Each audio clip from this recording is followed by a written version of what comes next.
Before we begin, a massive thank you to Chris 8301 and so many others who suggested this story idea.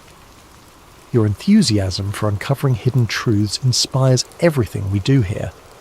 If you have ideas for future videos, drop them in the comments below. We read every single one. The photograph shouldn't exist.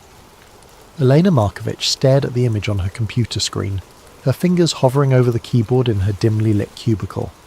It was 11:47 p.m. on a Thursday in March, and she was alone on the third floor of the National Archives building in College Park, Maryland. The fluorescent lights hummed overhead, casting harsh shadows across rows of filing cabinets that held the secrets of a nation. The photo showed 5 men in dark suits standing in what appeared to be a Pentagon hallway. 4 of them she recognised from her year's cataloguing Cold War documents. Secretary of Defense Neil McElroy, Vice President Richard Nixon, Admiral Arthur Radford, and a younger man she believed was one of Eisenhower's science advisors. But it was the 5th man who made her breath catch. He was tall, perhaps 6'3" or more, with sandy hair swept back in a style common to the late 1950s. His suit was impeccable, perfectly tailored, but there was something about his posture, the way he held himself, that seemed subtly wrong. Too straight, too still, like a statue pretending to be human. The file stamped across the bottom of the photograph read, Project Victor 1, do not release, eyes only. Eleanor had stumbled upon it by accident 3 hours earlier while processing box 4782 from the newly declassified records of the Office of Defence Mobilisation. Most of the box contained mundane correspondence about civil defence procedures and fallout shelter construction. But wedged between 2 reports on industrial production capacity was a manila folder with no proper classification markings, just a handwritten label that said VT Pentagon Residence 1957 to 1960. Inside were 12 documents, most of them heavily redacted, but what remained was enough to keep her rooted to her chair as the cleaning crew came and went, as her colleagues packed up and headed home to their families, as the building settled into its nighttime silence. A memo dated March 16, 1957, from the Office of the Secretary of Defence. Subject accommodation request, dignitary v. Thor. Reference is made to verbal authorization from highest authority regarding extended residence privileges for foreign dignitary, Valiant Thor.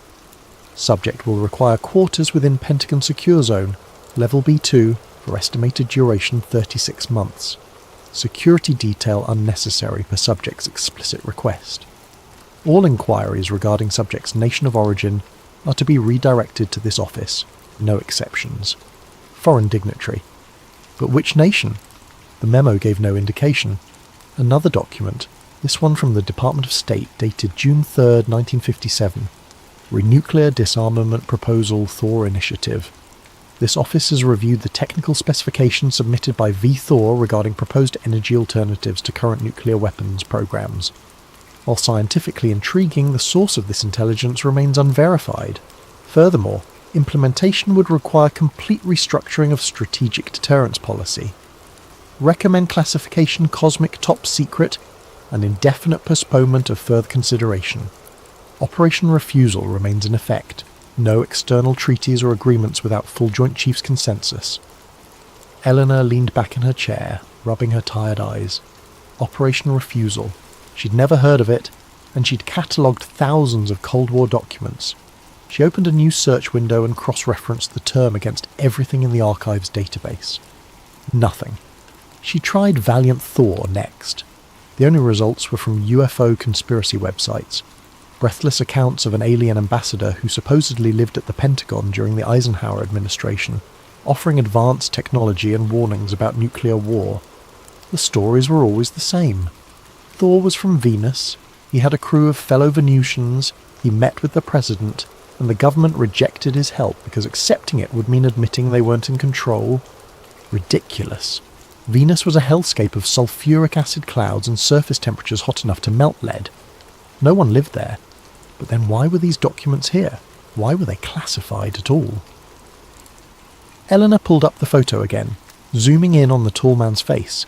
His expression was pleasant but distant, like someone posing for a portrait they knew would never be displayed. she noticed something else. While the other 4 men cast clear shadows on the polished Pentagon floor, his shadow was fainter, less defined. Probably just the camera angle. Old film could be temperamental. She checked the metadata. The photo had been taken on September 14th, 1958, at 2:17 p.m. by a military photographer named Thomas Becker. Eleanor made a note to search for Becker's other work. Maybe there were more images in his collection. A sound echoed from the hallway outside her cubicle. Footsteps. Eleanor glanced at the clock. 11:53 p.m. The building should be empty except for security, and they typically stayed on the ground floor unless making rounds. The footsteps stopped outside her door. She minimised the photo and pulled up a random spreadsheet, trying to look busy with mundane work. The door didn't open. After 30 seconds of silence, she heard the footsteps retreat down the hallway. Probably just security doing their rounds, after all. She waited another minute before maximising the photo again. This time she noticed something she'd missed before. A handwritten notation in the margin, barely visible. She enhanced the contrast. Subject departed Pentagon residence March 16th, 1960. No forwarding address. No exit logged. All electronic security systems operational. No breaches detected. Room found empty during routine inspection. Someone had added below it, in different handwriting, impossible. Recommend investigation. And below that, in a third hand, investigation closed per OSD directive. File and seal. Eleanor felt a chill that had nothing to do with the building's aggressive air conditioning. A man lived in the Pentagon for 3 years, then vanished without using any of the exits, and instead of launching a major security probe, they just closed the file. She needed to know more about Thomas Becker, the photographer. She needed to find out if any of the officials in the photo had written about this in their memoirs or personal papers. She needed to understand what Operation Refusal really was. But it was almost midnight, and she had work in the morning. Real work. The kind that came with deadlines and performance reviews. This was supposed to be a simple cataloguing job. Process the declassified documents, create proper finding aids, move on to the next box. Eleanor stared at the photograph for a long moment, then did something she'd never done in 7 years at the archives. She pulled out her phone and took a picture of her computer screen. Then she took photos of each document in the folder, being careful to capture every detail, every notation, every mysterious redaction. She would figure this out. Even if it was just a bizarre Cold War prank or some kind of psychological operation, the historian in her needed to understand the full story. What Elena couldn't know, was that taking those photographs had just made her visible to people who'd spent 68 years keeping valiant Thor's visit buried under layers of bureaucracy, misdirection, and strategic ridicule. In a windowless office 7 miles away, a computer algorithm flagged her employee ID number. The system noted the unusual late-night access, the search term she'd entered, the amount of time she'd spent on files that were supposed to have been fully reviewed and cleared years ago. A report generated automatically. Within minutes, it appeared on the secure terminal of a man who hadn't thought about Project Victor 1 in almost a decade. He read the report twice, then picked up a phone that didn't go through the regular network. "We have a problem," he said quietly. "Someone's found the Thor files." Eleanor woke to 17 missed calls. She'd silenced her phone before bed, exhausted from her late night at the archives. Now, at 6:47 a.m, she stared blearily at the screen as she sat up in bed. 4 calls from her supervisor, Margaret Chen. 3 from the archives security office, 10 from a number she didn't recognise. Before she could decide which to return first, her phone buzzed with an incoming call. Margaret. "Eleanor, thank God. Where are you?"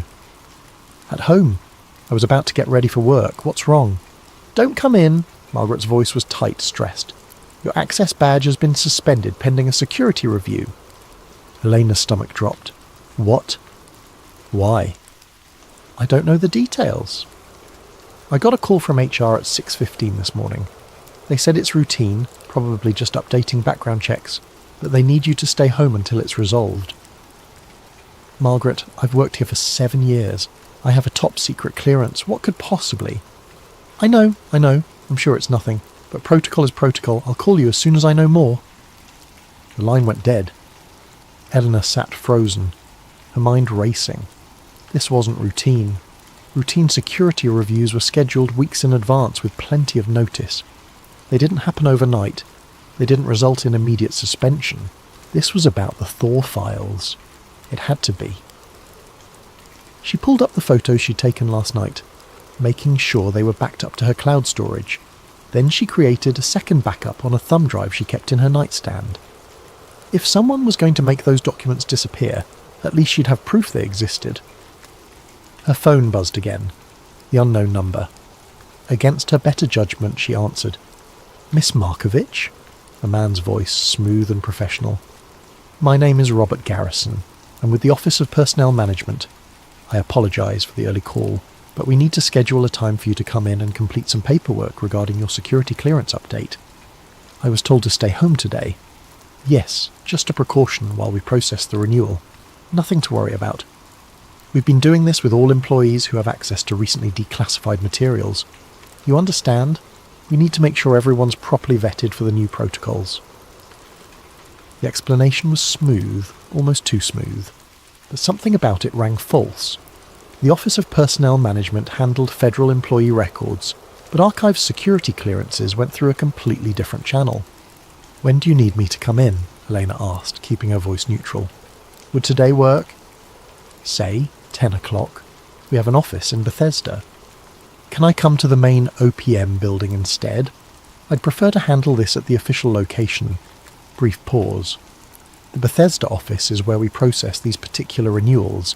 It would really be best if—" "I'll need to check my schedule and call you back," Elena interrupted. "What was your employee number?" Another pause, longer this time. "I'll have my assistant send you an email with all the details. We'll be in touch, Miss Markovich." He hung up before she could respond. Elena's hands were shaking now. That wasn't a government official.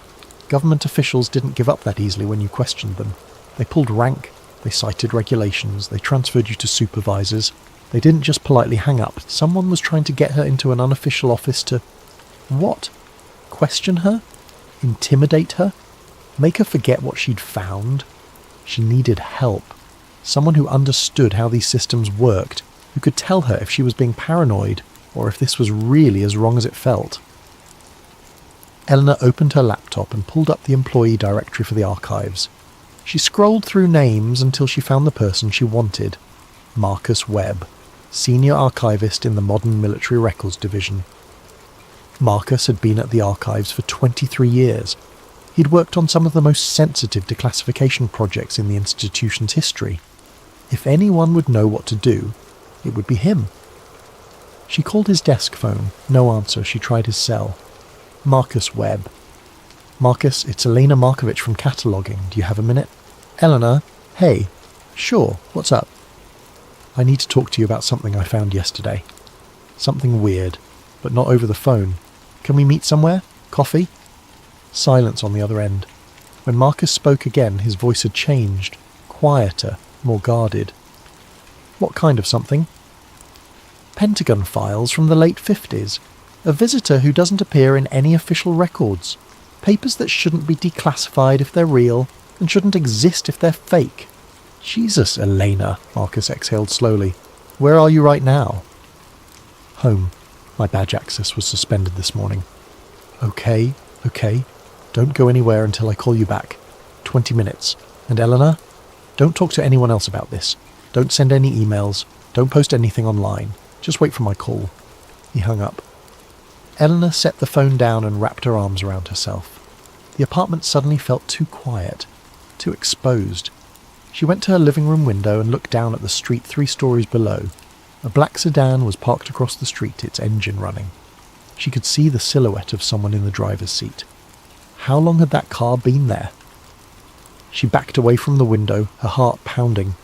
Maybe she was being paranoid. Maybe it was just someone waiting for a friend.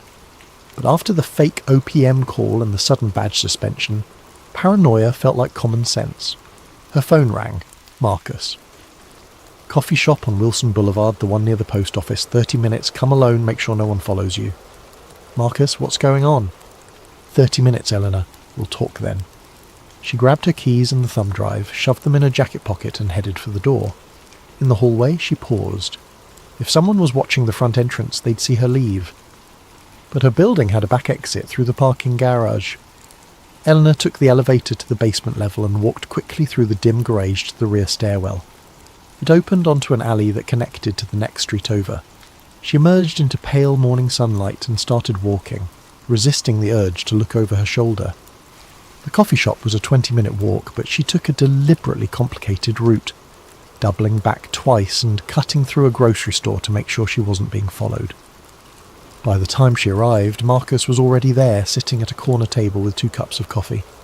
He looked older than she remembered, grey at the temples, deep lines around his eyes.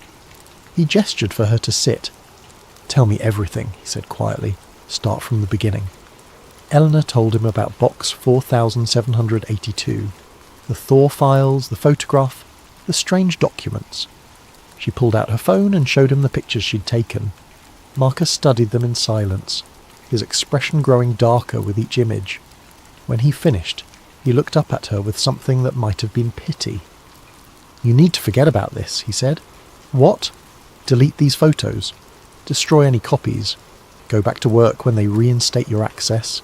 Process your boxes and never mention Valiant Thor again?" "Marcus, these are legitimate historical documents. If they're real, they're real." His voice was flat. "And that's exactly why you need to walk away." Elena stared at him. "You've seen this before." "Not this specifically, but I've been doing this job long enough to recognize certain patterns. Every few years, someone stumbles across something they shouldn't. Usually it's about UFOs, sometimes it's about weapons programs or intelligence operations. The common thread is that the documents are always genuine, always declassified through proper channels, and always impossible to verify through any official source. That doesn't make sense. If they're declassified because someone wanted them declassified. Not for transparency, but as insurance. If the information ever becomes a problem, they can point to the fact that it's been publicly available for years and no one took it seriously. It's hiding in plain sight. So you're saying Valiant Thor was real? An actual alien living in the Pentagon? Marcus shrugged. I'm saying the documents are real. What they describe, that's above my pay grade. What I know is that people who dig too deep into this stuff tend to have sudden career problems. Audits, security violations, transfers to dead-end positions. I've seen it happen. So we just let it go? Pretend we never saw evidence of the most important event in human history? You're assuming disclosure would be a good thing. Marcus leaned forward. Think about it. If the government admitted tomorrow that an alien visitor spent 3 years at the Pentagon in the 1950s, what happens? Mass panic? Economic collapse? The complete erosion of institutional trust? Maybe the people who buried this did it for good reasons. Or maybe they did it because admitting we're not alone would mean admitting they're not in control. Marcus smiled grimly. Probably a bit of both. Either way, it's not our call to make. We're archivists, Elena. We preserve records. We don't decide which truths the public can handle. That's exactly what we do, Elena shot back. Every time we decide which documents to highlight in an exhibition, which finding aids to prioritize, which stories to tell, we're making those decisions. We shape what people know about their history. Then shape it carefully, because the people who want this story buried have resources we can't imagine. As if on cue, Eleanor's phone buzzed. An email from an address she didn't recognize. eleanor.markovich.personal@gmail.com. The subject line read, "Regarding your research interests." She opened it. "Miss Markovich, we appreciate your dedication to historical accuracy. However, the documents you accessed yesterday are part of an ongoing review process and should not have been available for general cataloguing. They have been removed from circulation pending final declassification decisions. Your security clearance suspension is purely routine and will be resolved within 48 hours. In the meantime, we strongly encourage you to focus on your assigned responsibilities and avoid pursuing inquiries into materials outside your current project scope. Thank you for your understanding and cooperation. Robert Garrison, Deputy Director, Information Security Oversight Office." Elena showed the email to Marcus. He grimaced. "See? They're being polite about it now. That's the first warning. If you keep digging, the next contact won't be so friendly. How do they get my personal email? They're the government. They have everything. Eleanor's mind was racing. The smart play was obvious. Delete the photos, forget she'd ever seen the Thor files, go back to her safe, boring job cataloguing civil defence records. She'd keep her clearance, her career, her peaceful life. But she couldn't stop thinking about that photograph, about valiant Thor standing with men who'd shaped the modern world, offering them something, knowledge, technology, help, and being turned away because accepting it would mean admitting Earth wasn't the centre of the universe. If it was true, people deserved to know. I need to find Thomas Becker, she said. Who? The photographer who took that picture. Military photographer, Pentagon assignment in the late 50s. If he's still alive, he might remember what he saw. Marcus closed his eyes. You're not going to let this go, are you? Would you? He was quiet for a long moment. When he opened his eyes, there was a mix of resignation and something else. Maybe respect, maybe concern. Thomas Becker died in 1991, Marcus said. But he had a daughter, Laura Becker Hammond. She lives in Alexandria. I helped her donate some of her father's papers to the archives about 5 years ago, mostly Vietnam-era photography work. But I remember she mentioned he'd kept a lot of his earlier stuff private, said it was too classified to share. Do you have her contact information? Eleanor, I really think... Please. Marcus sighed and pulled out his phone. He scrolled through his contacts, then wrote a number on a napkin. This is her landline. But if you contact her, you didn't get this from me. And if anyone asks, we never had this conversation. Elena took the napkin. Thank you. Don't thank me yet. You might end up wishing you'd listened when I told you to walk away. She left the coffee shop and walked 3 blocks before calling the number. It rang 4 times before a woman answered. Hammond residence. Hello? Is this Laura Hammond? Speaking. My name is Elena Markovich. I'm an archivist at the National Archives. I'm doing research on Pentagon photography during the Cold War, and I was hoping I could ask you a few questions about your father's work. Silence. Then, what specifically are you researching? Elena chose her words carefully. I found some images from 1957 through 1960. Pentagon interior shots, mostly official portraits and meetings. Your father's name was in the metadata. I wanted to understand more about the context of those photographs. More silence. Eleanor could hear breathing on the other end, could almost feel the woman deciding whether to hang up or continue the conversation. The archives already has my father's donated papers, Laura finally said. I know, but I got the impression from the collection notes that he kept some materials private. I'm particularly interested in anything from his assignment at the Pentagon during the late Eisenhower administration. Why? Because I think he photographed something important, something that was buried. The silence stretched so long that Elena thought the call had disconnected. Then, come to my house tomorrow morning, 9 o'clock. Don't bring anyone with you, and don't tell anyone where you're going. Laura gave her the address and hung up before Elena could respond. Elena stood on the sidewalk, her heart pounding. She was really doing this. She was investigating something that powerful people wanted to stay hidden, meeting with a stranger who clearly knew more than she was saying over the phone, and ignoring every professional instinct that told her to step back and protect her career. But she was also potentially on the edge of discovering proof of the most profound secret in human history. She walked back to her apartment, constantly checking over her shoulder. The black sedan was gone from its parking spot. That should have been reassuring, but somehow it made her more nervous. That night she barely slept. Every sound in the building made her jump. Footsteps in the hallway, the elevator chiming, the rumble of the HVAC system. She kept her laptop open, constantly refreshing her email and news feeds, half expecting some kind of digital attack or official notice that would make her investigation impossible. Nothing came. The silence was almost worse than a direct confrontation. At 8:30 the next morning, Elena called an Uber instead of driving her own car. Another precaution, probably unnecessary, but she was learning to trust her paranoia. The driver was a college student who spent the entire ride talking about his engineering classes and didn't seem to notice or care where they were going. Laura Hammond's house was a small brick colonial on a quiet street lined with oak trees. Elena paid the driver and walked up the front path. Before she could knock, the door opened. Laura was in her early 60s with short silver hair and sharp blue eyes that studied Elena with obvious suspicion.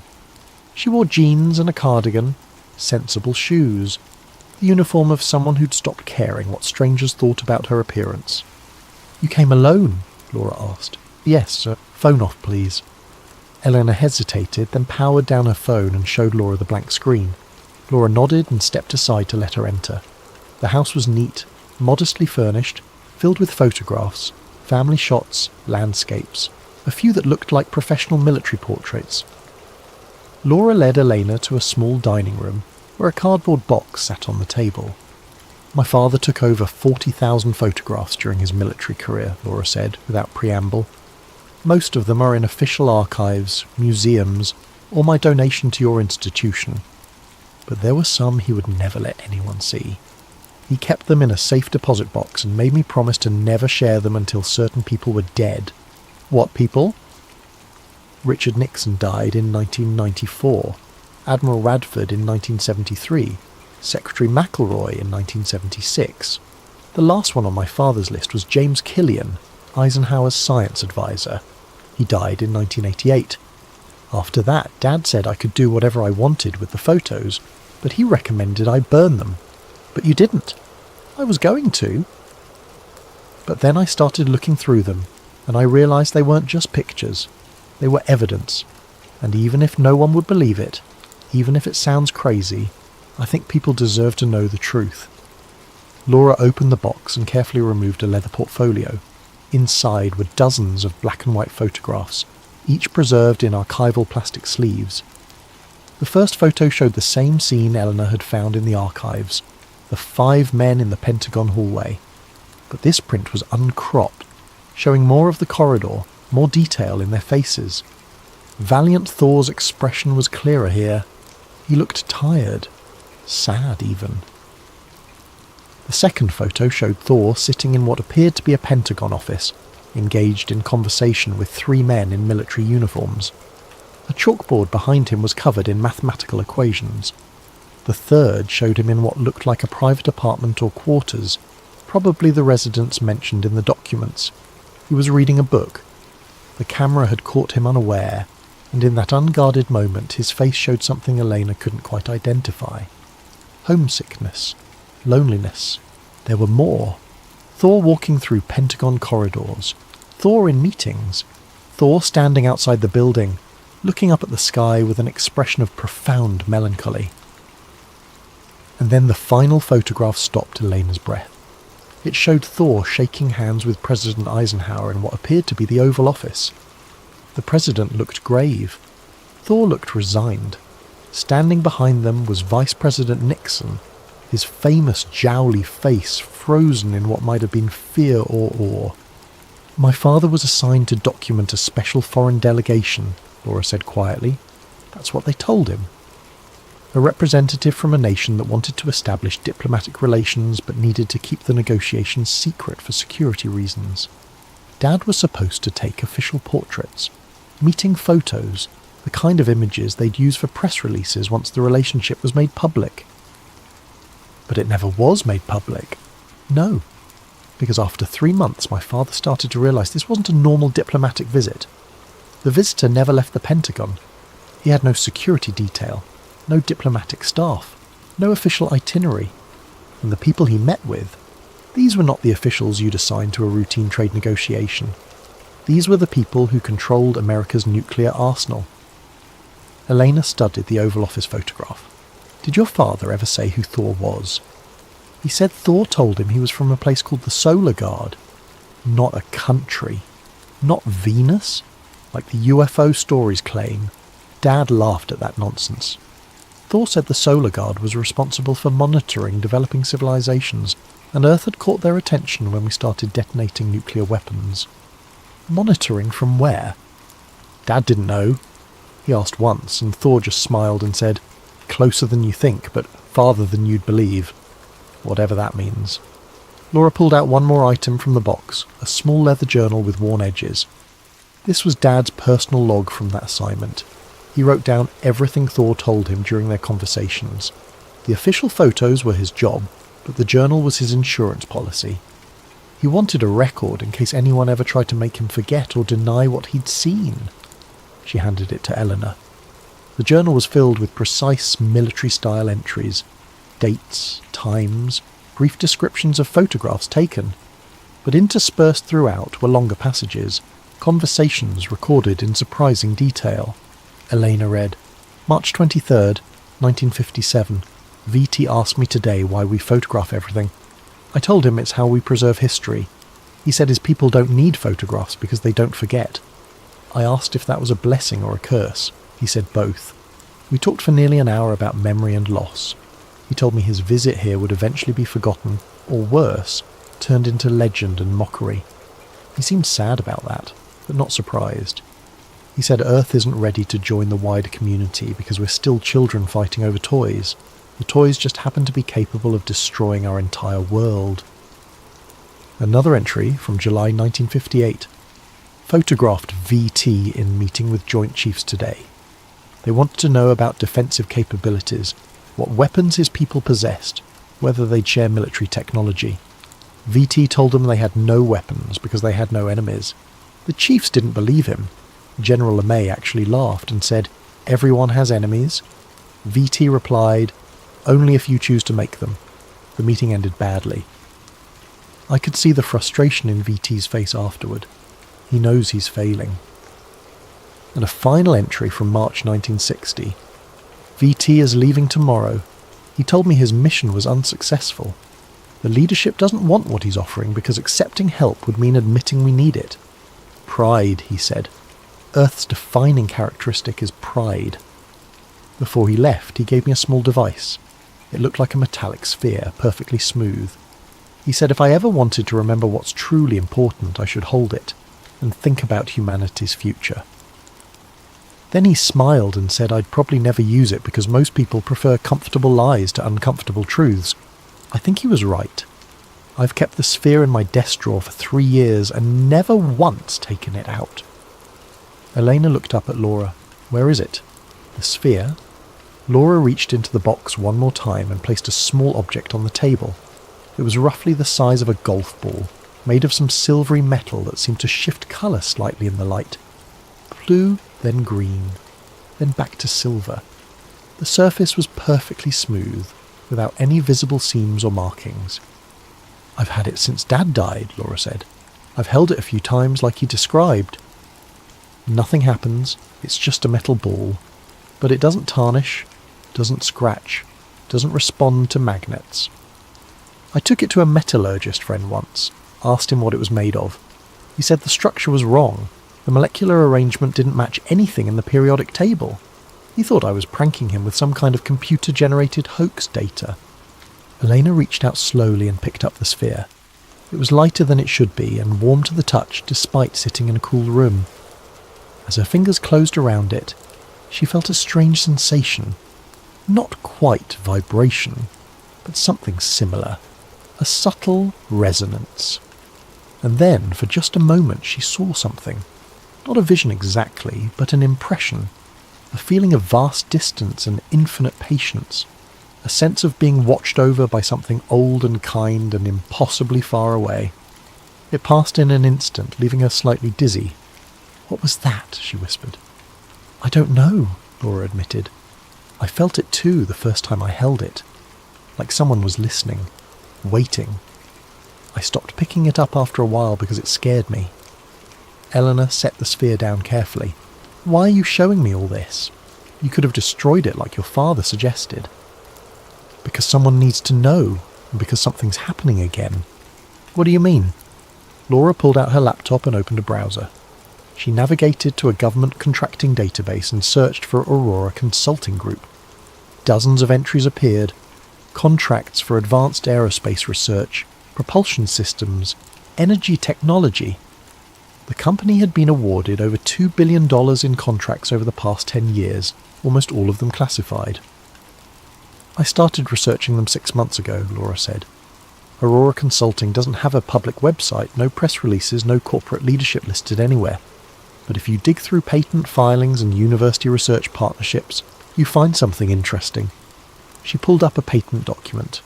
The abstract described a field propulsion system utilising quantum vacuum fluctuations for thrust generation. The technical drawings looked like something from a science fiction movie. This patent was filed in 2019, Laura continued, but look at the date of the initial research proposal that led to it. She scrolled down. The proposal was dated 1959 from something called Project Refusal Alternative Energy Research Initiative. Elena felt cold. Operation Refusal, that was in the Thor documents. Exactly. Someone took the technology Thor offered, classified it at the highest possible level, and has been slowly developing it in secret for over 60 years. Aurora Consulting is just the latest front company. Before that it was Hughes Aircraft.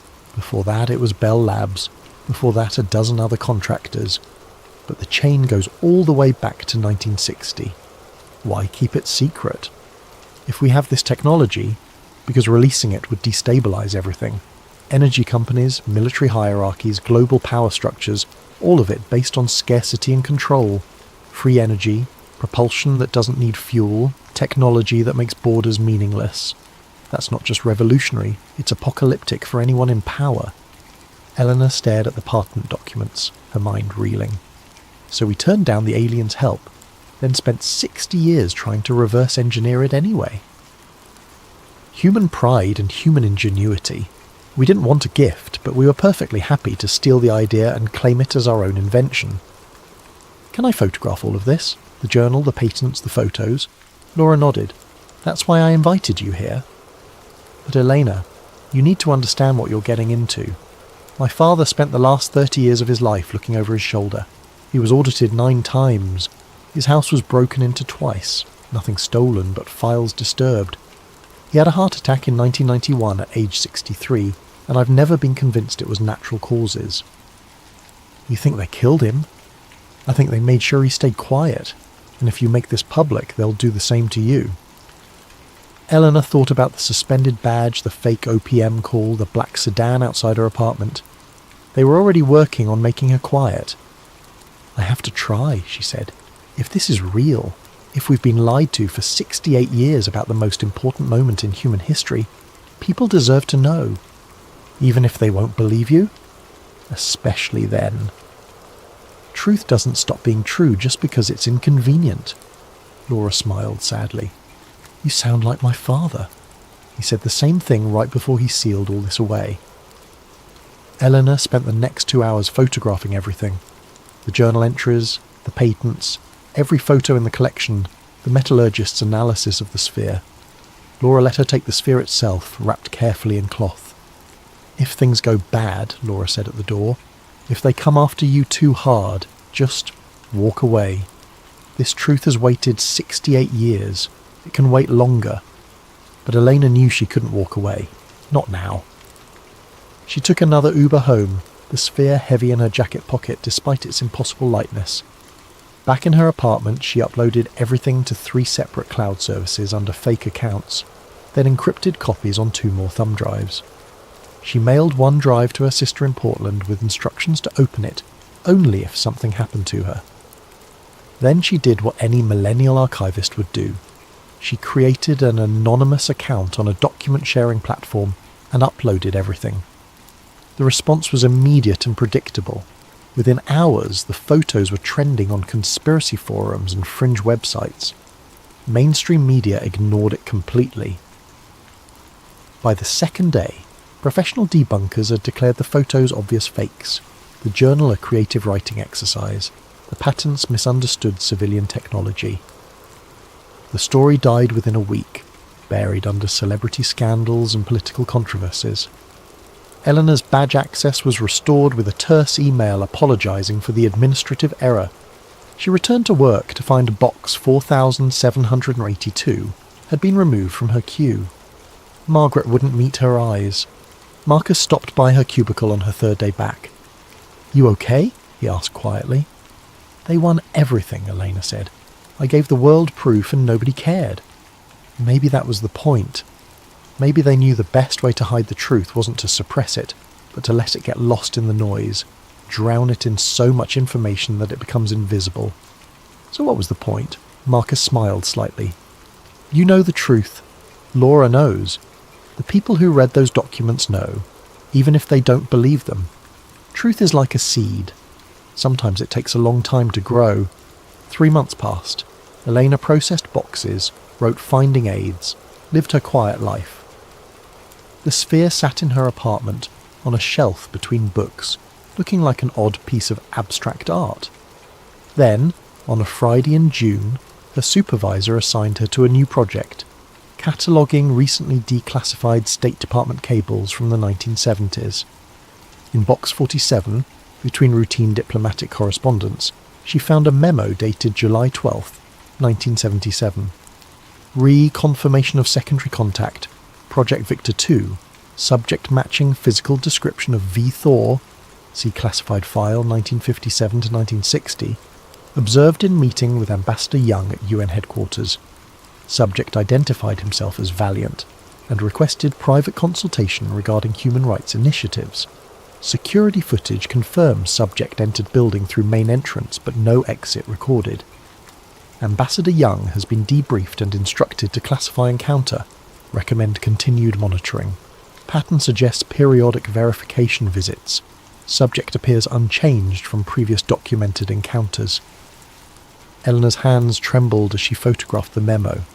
She searched the rest of the box and found 2 more references, one from 1983, another from 1994. Each time, someone matching Thor's description appeared, had a brief conversation with a government official about pressing global issues, then vanished. He was still visiting, still trying, still hoping humanity would eventually listen. She looked up from her desk and saw Marcus watching her from across the room. He nodded slightly, understanding in his eyes. The truth was bigger than she'd imagined. This wasn't about one visit in 1957. It was about a commitment that spanned decades, maybe centuries. Someone out there cared enough about humanity to keep checking on us, keep offering help, keep waiting for us to be ready. That evening Elena rode the metro home during rush hour. The train was packed with exhausted commuters staring at phones, lost in their private worlds. She found a seat near the back and pulled out a book, trying to look unremarkable. At the Foggy Bottom station, a man boarded the crowded car. He was tall, wearing an unfashionable suit that looked like it belonged to a different era. Sandy hair, kind face, impossibly straight posture. Eleanor's breath caught. He moved through the car with practiced ease despite the crush of bodies and took a position near the door, holding the overhead rail with one hand while reading a folded newspaper with the other. Their eyes met for just a moment. His expression was gentle, knowing, sad. He smiled. The same sad smile from her father's photographs. The smile of someone who knew he was witnessing something important that no one else could see. Elena's hand moved to her jacket pocket, feeling the outline of the sphere she had started carrying everywhere. The train pulled into Roslyn.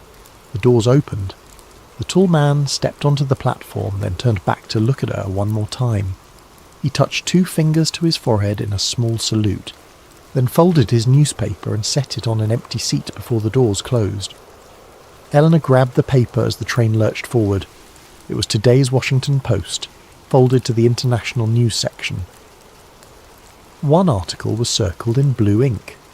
UN Climate Summit reaches historic agreement. Nations pledge unprecedented cooperation on environmental crisis. Beneath it, in neat handwriting, small steps. Keep watching. Keep remembering. The choice is still yours. The newspaper trembled in Elena's hands. She looked up, pressing her face to the window, as the train emerged from the tunnel into evening light. On the platform behind them, the tall man stood perfectly still, watching the train depart, a solitary figure growing smaller and smaller until he disappeared entirely. Eleanor pulled out her phone and started typing. Not an article, not a press release, but a simple email to Laura Hammond. He's still here, still trying. I saw him. The response came 3 minutes later. I know. Dad saw him too in 1989, 2 years before he died, at a bookstore in Georgetown, reading about the fall of the Berlin Wall. He said Thor looked pleased, like he'd been waiting for humanity to tear down a wall and we'd finally done it. Keep the sphere safe, keep your eyes open, keep believing that truth matters, even when no one's listening. Especially when no one's listening, that's when it matters most. Eleanor closed her eyes, feeling the subtle warmth of the sphere in her pocket, the gentle pulse that might have been her imagination, or might have been something far stranger and more wonderful. Somewhere in the vastness of space, or perhaps somewhere much closer than anyone suspected, someone was watching over humanity with infinite patience, waiting for the day when we'd be ready to accept help without letting pride get in the way. That day hadn't come yet, but maybe, Elena thought, maybe people like her and Laura and Thomas Becker were the seeds Marcus talked about, small truths taking root in dark places, waiting for the right moment to grow. She opened her laptop when she got home and started writing, not for publication, not for proof, but for the record. A true account of what she'd found, what she'd learned, what she'd seen on the metro train. She would add it to the collection of evidence slowly gathering across decades, breadcrumbs left by archivists and photographers and ordinary people who'd glimpsed something extraordinary and refused to forget it. And someday, when humanity was finally ready, when enough seeds had taken root, maybe someone would piece it all together and understand. We were never alone. We were never abandoned. We were just a young species learning to grow up while patient guardians watched from the shadows. The truth was out there, hiding in plain sight, waiting in archived files and classified memos, and the memories of people brave enough to believe in uncomfortable truths. Eleanor saved her document, encrypted it, backed it up in 5 different locations. Then she picked up the sphere, held it in both hands, and thought about humanity's future. For just a moment, maybe imagination, maybe something more, she felt a response, warmth, approval, hope. And somewhere far above, or perhaps very close by, valiant Thor smiled and continued his endless vigil, waiting for the day when Earth would finally be ready to join the wider universe as equals rather than children. That day would come, it had to. Truth always finds a way.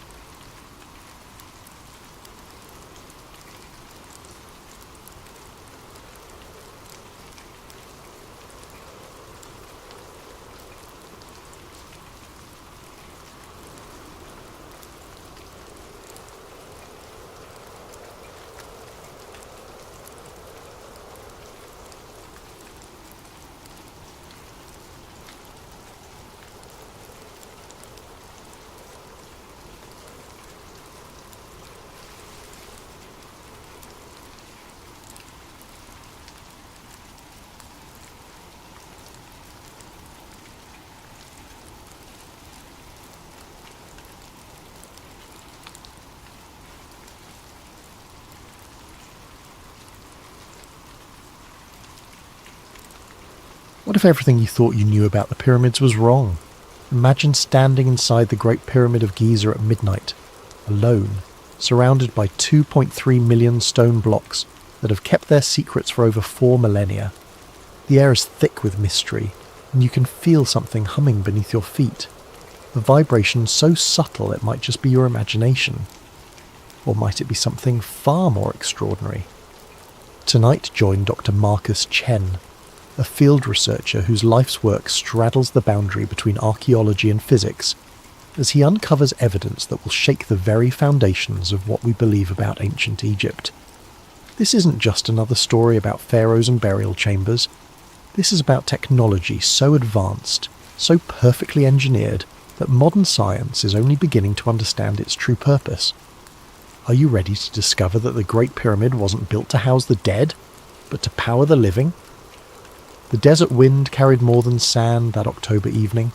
It carried the weight of 4,000 years of secrets, swirling around the massive limestone blocks that rose from the Giza plateau like ancient guardians against the darkening sky.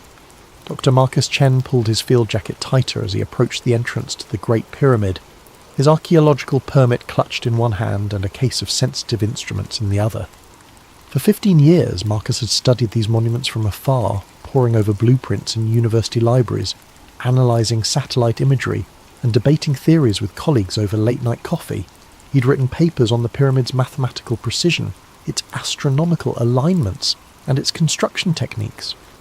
But nothing, absolutely nothing, had prepared him for this moment. The entrance shaft yawned before him like the mouth of some primordial beast. His Egyptian guide, Hassan, gestured him forward with a weathered hand that had led countless tourists through these passages. But tonight was different. Tonight Marcus had special permission to remain inside after closing, to conduct his research in the profound silence that only comes when the tourist crowds fade away. "Doctor?" "Chen," Hassan said, his English tinged with the accent of the Nile Delta. "You're sure you want to stay alone? The pyramid. She speaks differently at night." Marcus nodded, though he wasn't entirely sure what Hassan meant. "I need to take measurements without interference. The electromagnetic readings are too important to risk contamination from cameras and cell phones." As they ducked through the entrance and began their descent into the ancient passageway, Marcus felt something he hadn't expected, a subtle vibration through the soles of his boots. It was barely perceptible, like standing near a power plant or a subway station, but unmistakably present. The limestone blocks seemed to pulse with their own rhythm, as if the entire structure were somehow alive. "Hassan," he said, pausing to place his palm against the cool stone wall, "do you feel that?" The guide's eyes met his in the dim LED lighting they'd strung along the passage. "You feel it too?" Most visitors, they notice nothing, but some, the ones who know how to listen, they feel the heart of the pyramid beating. Marcus's scientific mind immediately began cataloguing possible explanations: seismic activity from Cairo traffic, thermal expansion and contraction of the limestone, perhaps underground water movement. But as they climbed deeper into the structure, following the grand gallery toward the king's chamber, the sensation only grew stronger.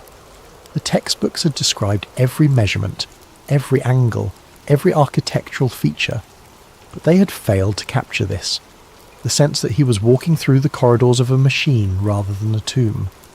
The walls weren't just precisely cut, they were purposeful, functional, as if each block had been positioned not just to support weight, but to channel something else entirely.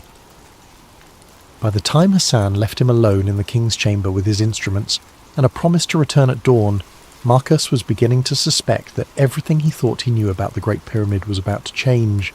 The silence in the king's chamber was absolute. Not the gentle quiet of a library or the muffled stillness of a snow-covered landscape, but the profound absence of sound that only exists deep within solid rock far from the surface world. Marcus set his equipment case on the granite floor and began unpacking his instruments, but his eyes kept returning to the walls around him. For a structure supposedly built as the eternal resting place of Pharaoh Khufu, the king's chamber was remarkably empty. No hieroglyphs adorned the walls, no colourful depictions of the pharaoh's journey to the afterlife, no ornate decorations celebrating his divine status, just smooth, precisely fitted granite blocks that formed a perfect rectangular space. Marcus had visited dozens of legitimate Egyptian tombs, from the elaborate burial chambers in the Valley of the Kings to smaller mastabas scattered throughout the desert. Every single one had been filled with artwork, inscriptions and symbolic elements designed to guide and protect the deceased in the afterlife. The Egyptians were obsessive about decorating their tombs. It was perhaps their most distinctive cultural trait. So why was the most important tomb in Egypt completely bare? He pulled out his digital calipers and began measuring the chamber's dimensions, cross-referencing them with his notes: 10.47 metres long, 5.24 metres wide, 5.84 metres high. But as he worked, something else caught his attention: the acoustics. "Hello?" he called out softly, and the word came back to him transformed. Not a simple echo, but something more complex, a resonance that seemed to build upon itself, creating harmonics that his voice alone couldn't produce. He clapped his hand sharply and the sound reverberated through the chamber in waves, each echo slightly different from the last. Marcus had studied acoustical engineering as part of his physics background, and he knew what he was hearing. The chamber was tuned. The proportions, the materials, even the placement in the pyramid weren't arbitrary. They had been calculated to create specific resonant frequencies. He set up his sound meter and began a systematic test, clapping at different spots around the chamber and recording the acoustic response. The data was remarkable. The chamber was resonating at approximately 110 Hz, a frequency that research had shown could induce altered states of consciousness in humans. Ancient peoples around the world had built structures with similar acoustic properties. Newgrange in Ireland, the Hippogæum in Malta, certain chambers at Stonehenge. But there was something more. As Marcus moved his sound meter around the room, he noticed that the acoustic properties weren't uniform. The northeast corner produced different harmonics than the southwest. The centre of the chamber created the strongest resonance, while areas near the walls seemed to dampen certain frequencies while amplifying others. It was as if the entire chamber had been designed as a three-dimensional instrument, capable of producing complex acoustic patterns that modern sound engineers would struggle to replicate. This wasn't the work of ancient stonemasons building a burial vault. This was the product of sophisticated understanding of wave mechanics and acoustic engineering. Marcus sat cross-legged in the centre of the chamber and closed his eyes, letting the subtle vibrations he'd felt earlier wash over him. The sensation was stronger here, a low-frequency pulse that seemed to emanate from the very stones themselves. It reminded him of standing next to a massive pipe organ, feeling the bass notes resonating in his chest cavity. But there were no pipes here, no mechanical system that could produce such vibrations, unless... He opened his eyes and looked up at the ceiling, with its 9 massive granite beams supporting thousands of tons of limestone above. Each beam weighed between 25 and 80 tons, and had been quarried from Aswan 500 miles to the south. The precision with which they'd been placed was extraordinary. The gaps between them were uniform to within millimetres. What if those gaps weren't just structural? What if they were intentional spacing, designed to create specific resonant frequencies when subjected to external forces? The entire chamber could be functioning as a resonating cavity, with the granite beams acting as tuning elements. Marcus pulled out his electromagnetic field detector and switched it on. Immediately the device began registering low-level EM activity. Not strong, but definitely present and distinctly non-random. The readings were strongest near the walls and seemed to pulse in rhythm with the vibrations he could feel through the floor. No pharaoh had ever been found in this chamber. No evidence of burial had ever been discovered. No grave goods, no mummy. No indication that this space had ever served its supposed purpose as a tomb. But it was definitely serving some purpose. The question was, what? The next morning, Hassan returned to find Marcus still awake, surrounded by printouts from his instruments and covered in limestone dust. The researcher had spent the night exploring every accessible passage in the pyramid, and his findings were beginning to form a picture that contradicted everything in the archaeological textbooks. "Dr. Chen, you look like you've seen the jinn," Hassan said, offering him a thermos of strong coffee. "What did the pyramid tell you?" Marcus accepted the coffee gratefully and gestured toward his scattered notes. "Hassan, I need to see the subterranean chamber, the one most tourists never visit." Hassan's expression grew serious. "That chamber, she is dangerous. Very old, very deep. The air is not good there." "I have proper equipment," Marcus insisted, "and I think what's down there might be the key to understanding what this place really is." An hour later, they were descending through a narrow shaft that led to the lowest accessible level of the pyramid. The subterranean chamber lay more than 30 metres beneath the base of the structure, carved directly from the bedrock. As they went deeper, the temperature dropped and the air grew thick with moisture. The passage opened into a rough-hewn chamber unlike anything else in the pyramid. Where the king's chamber was precisely cut granite, this space looked unfinished, almost crude. But Marcus wasn't interested in the chamber itself, he was focused on the walls. "Hassan, bring the light closer." The LED beam revealed what Marcus had hoped to find: unmistakable signs of water erosion. The limestone walls bore the smooth, flowing patterns that only come from sustained contact with moving water. Not the random pitting of desert sandstorms or the crystalline deposits of occasional flooding, but the systematic erosion of deliberate water flow. Marcus ran his fingers along the channels carved into the rock. This wasn't occasional flooding. Water flowed through here regularly, probably for centuries. Hassan nodded. My grandfather, he told stories. Before the dam, before the modern irrigation, the Nile would flood every year. Sometimes the water would find ways underground, through cracks and caves. Maybe it came here. But Marcus was thinking about more than just flood patterns. He pulled out a geological map of the area and spread it on his portable table. The Giza Plateau sat on a limestone shelf that extended deep underground, honeycombed with natural caves and passages. The Nile, just a few kilometres away, had carved its path through this same limestone over millions of years. Hassan, what if the annual flooding wasn't accidental? What if this chamber was designed to flood? He pointed to the roughly carved passages that branched off from the main chamber, disappearing into darkness. These could be intake channels. When the Nile floods, water would flow through underground passages and fill this chamber, then rise up through the pyramid's internal structure. Marcus began sketching a diagram, his excitement growing. Look at this. Water enters here, rises through the Grand Gallery, which is angled like a spillway, and reaches the king's chamber. But that chamber isn't at the top of the pyramid. There are shafts leading up from it. Hassan studied the drawing. You think the pyramid was some kind of water machine? Not just water. Think about what happens when you force pressurized water through granite. Hassan looked puzzled, so Marcus elaborated. Granite contains quartz crystals. When you subject quartz to mechanical pressure, like water flowing under pressure, it generates electricity. It's called the piezoelectric effect. We use it in modern electronics. The implications were staggering. If Marcus was right, the Great Pyramid wasn't a tomb at all.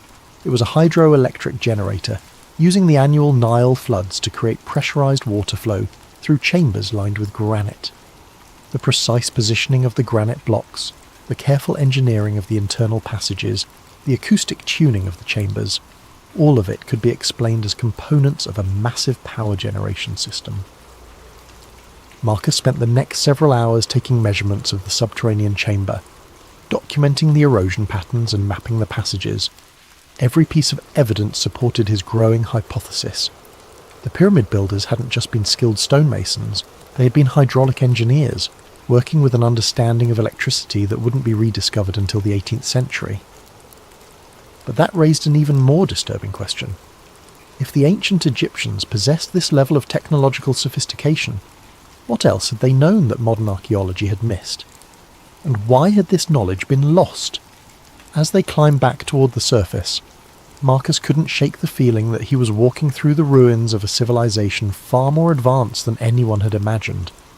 The desert wind that greeted them at the pyramid's entrance seemed to carry whispers of forgotten science, lost wisdom, and secrets that someone had gone to great lengths to hide. The next day found Marcus standing on the Giza Plateau at dawn, his GPS equipment spread out on a folding table, as the first rays of sunlight painted the ancient stones in shades of gold and amber. Hassan had brought along his cousin Karim, a modern engineer who worked for the Egyptian Ministry of Tourism and had access to more sophisticated surveying equipment than Marcus could carry. "Dr. Chen, you said you wanted to verify the pyramid's alignment," Karim asked, adjusting the precision GPS receiver. "I must tell you, this has been measured many times. The accuracy is well documented." Marcus nodded, checking his own instruments. "I'm not questioning the accuracy. I'm trying to understand why that accuracy was necessary." The numbers were indeed remarkable. As the GPS data streamed in and the surveying laser painted its invisible lines across the desert, the measurements confirmed what archaeologists had known for decades. The Great Pyramid was aligned to true north, with an accuracy of just 3 arc minutes, less than 1/20th of a degree. In modern terms, that was more precise than the magnetic compasses available to 19th century explorers. But Marcus was looking at more than just cardinal directions. He had brought along a magnetometer, an instrument that could detect variations in the Earth's magnetic field. As he moved the device around the pyramid's base, the readings told a fascinating story. "Karim, look at this." Marcus showed him the magnetometer display. The pyramid isn't just aligned to true north, it's positioned at a point where the Earth's magnetic field shows unusual characteristics. The Giza Plateau sat at a convergence point of several magnetic anomalies. Underground iron ore deposits created localized field variations, while the limestone bedrock contained enough ferrous minerals to influence compass readings. But more significantly, the pyramid's position corresponded to a point where the Earth's natural electromagnetic currents were particularly strong. Marcus had studied similar phenomena at other ancient sites. Stonehenge sat on a complex intersection of underground streams and geological fault lines that created measurable electromagnetic effects. Newgrange in Ireland was positioned where two underground rivers converged, creating conditions that produced natural electrical fields. Machu Picchu was built on a granite peak that generated piezoelectric charges during seismic activity. The pattern was consistent. Ancient builders had chosen locations where the Earth's natural electromagnetic properties were enhanced. They hadn't just been looking for stable ground or religious significance, they had been searching for specific energetic conditions. Hassan, Marcus called to his guide, who was photographing the sunrise from the pyramid's eastern face, your grandfather's stories. Did any of them mention lights? Hassan walked over, his expression thoughtful. Lights? You mean like the tourist illumination? No, I mean lights that might have been seen historically, strange lights, unexplained phenomena. Hassan's eyes widened slightly. Ah, yes. The old people, they would speak of the lights that danced around the pyramid during certain seasons, usually during the flood time, when the Nile was high. They called them the souls of the pharaohs, but my grandfather, he was educated man. He thought maybe they were something else. Marcus felt his pulse quicken. What kind of something else? He worked for British archaeologists in the 1920s. They had instruments, cameras. One night during flood season, they saw lights moving around the pyramid's apex. Blue-white lights, like electricity. The photographs they took showed, what do you call them? Discharge patterns. Electromagnetic discharge. Marcus had seen similar phenomena at other ancient sites during periods of high atmospheric electricity. If the pyramid was designed to interact with the Earth's electromagnetic field, then during certain conditions, perhaps when underground water levels were high and atmospheric electrical activity was increased, it might actually generate visible electrical discharges. Marcus spent the morning taking detailed measurements of the electromagnetic conditions around the pyramid. The data revealed a complex pattern of electrical activity that varied with the time of day, the season, and the underground water levels. The pyramid wasn't just passively sitting in an electromagnetically active location. It appeared to be designed to harness and focus that activity. The internal structure suddenly made more sense. The king's chamber, with its precise granite construction, would act as a focal point for electromagnetic energy generated by the pressure of water on quartz crystals. The shaft systems leading from the chamber would serve as waveguides, directing the electrical energy toward the pyramid's apex. The entire structure was essentially a massive electromagnetic antenna, designed to capture, generate and transmit electrical energy using natural forces, but transmit it where? And for what purpose? As Marcus packed his equipment, he realized he was no longer looking at an ancient tomb or even an advanced power plant.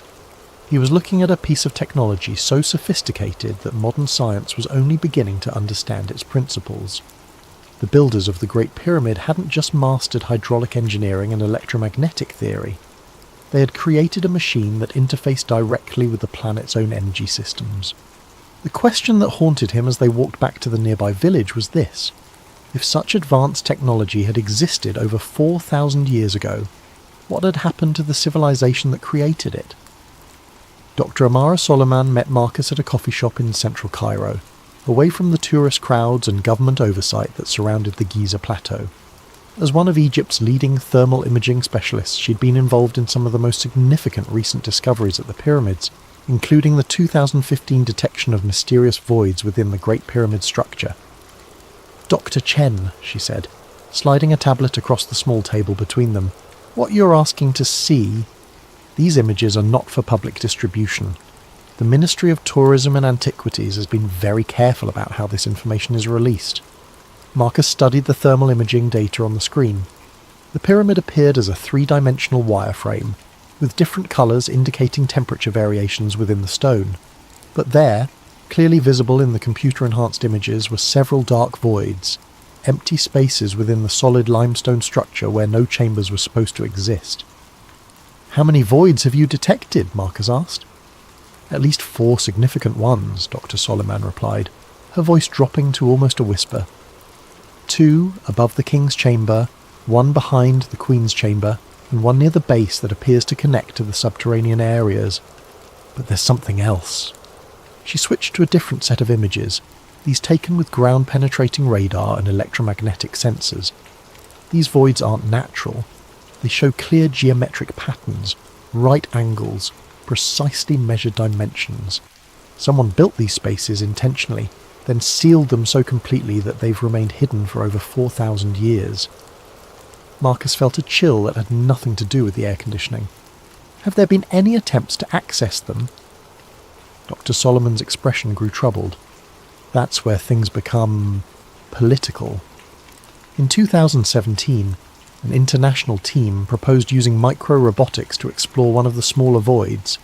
They had the technology, the funding and preliminary approval from the Archaeological Committee. Then suddenly the project was cancelled.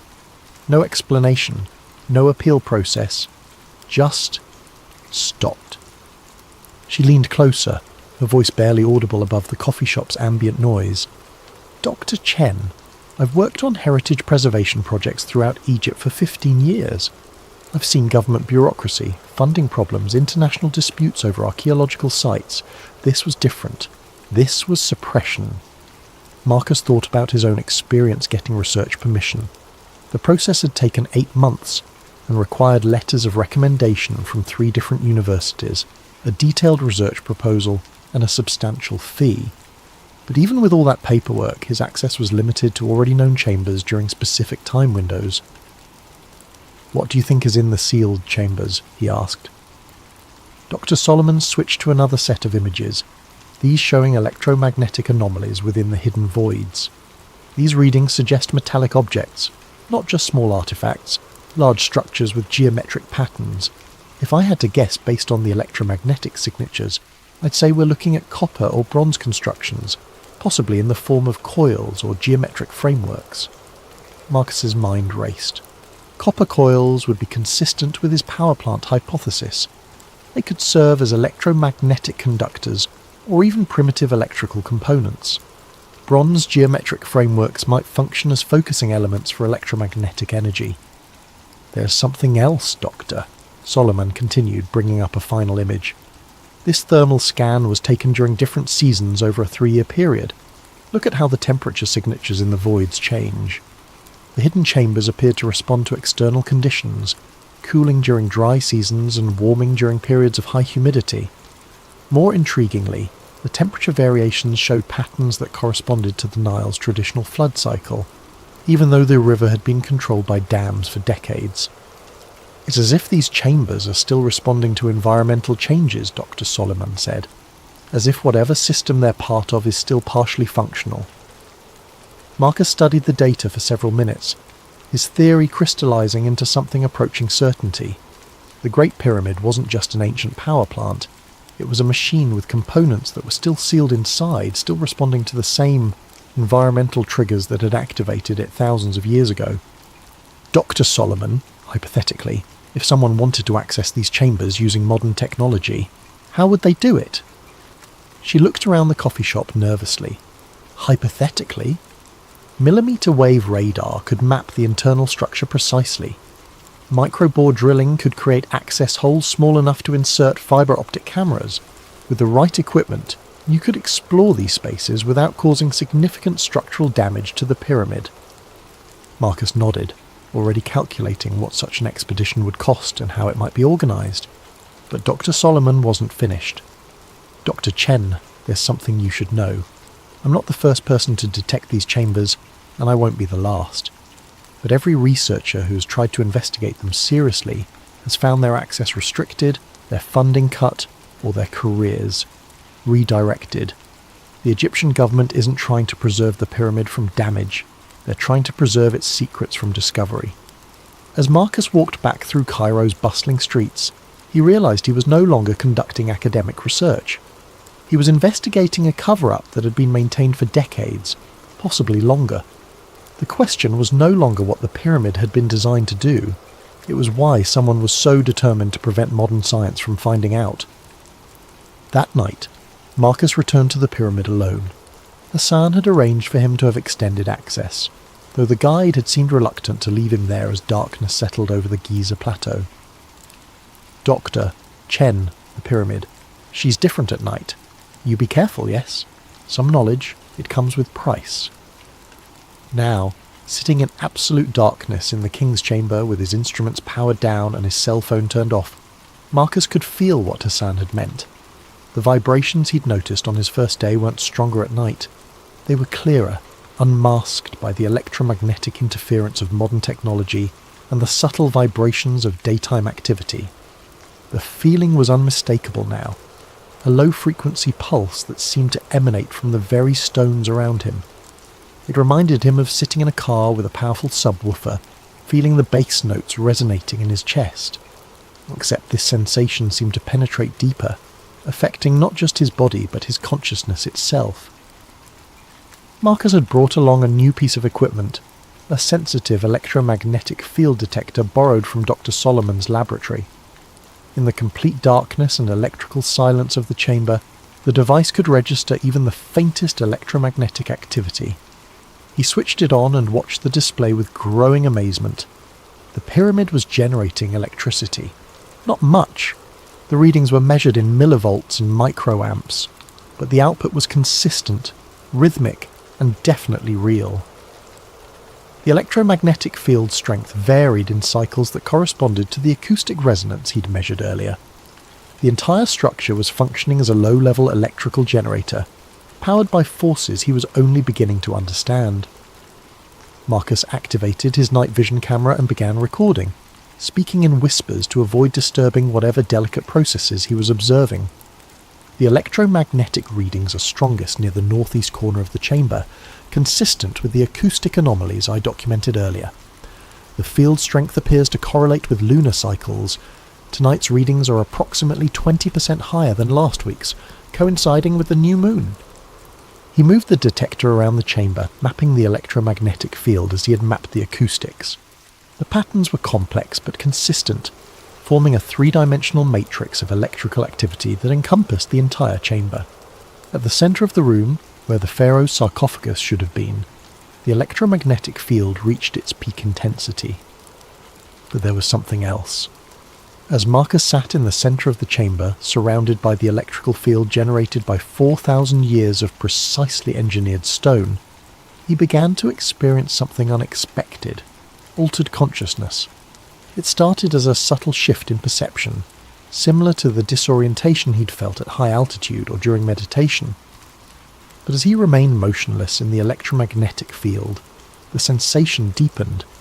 His thoughts became clearer, more focused, while his awareness of the chamber around him expanded. He could sense the massive weight of the pyramid above him, the underground chambers below, even the subtle movements of air through the shaft systems. Marcus realized that the 110 Hz acoustic resonance he'd measured wasn't accidental. It was the exact frequency that research had shown could induce theta brainwave states associated with deep meditation, enhanced creativity, and altered consciousness. Combined with the electromagnetic field, the king's chamber functioned as a consciousness-altering device. But why?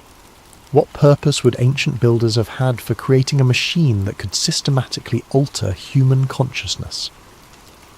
As Marcus sat in the pyramid's electromagnetic embrace, understanding dawned on him like sunrise over the desert. The pyramid wasn't just a power plant, it was a communication device. The electrical energy it generated wasn't meant to power lights or machinery. It was designed to amplify and transmit human consciousness itself. The ancient Egyptians had built the ultimate meditation chamber, a place where human awareness could be enhanced, expanded, and potentially transmitted across vast distances. The precision engineering, the electromagnetic properties, the acoustic tuning, all of it served to create conditions where consciousness could transcend the normal limitations of the human brain. Marcus thought about the ancient Egyptian concepts of Ka and Ba, aspects of the human soul that could travel beyond the physical body.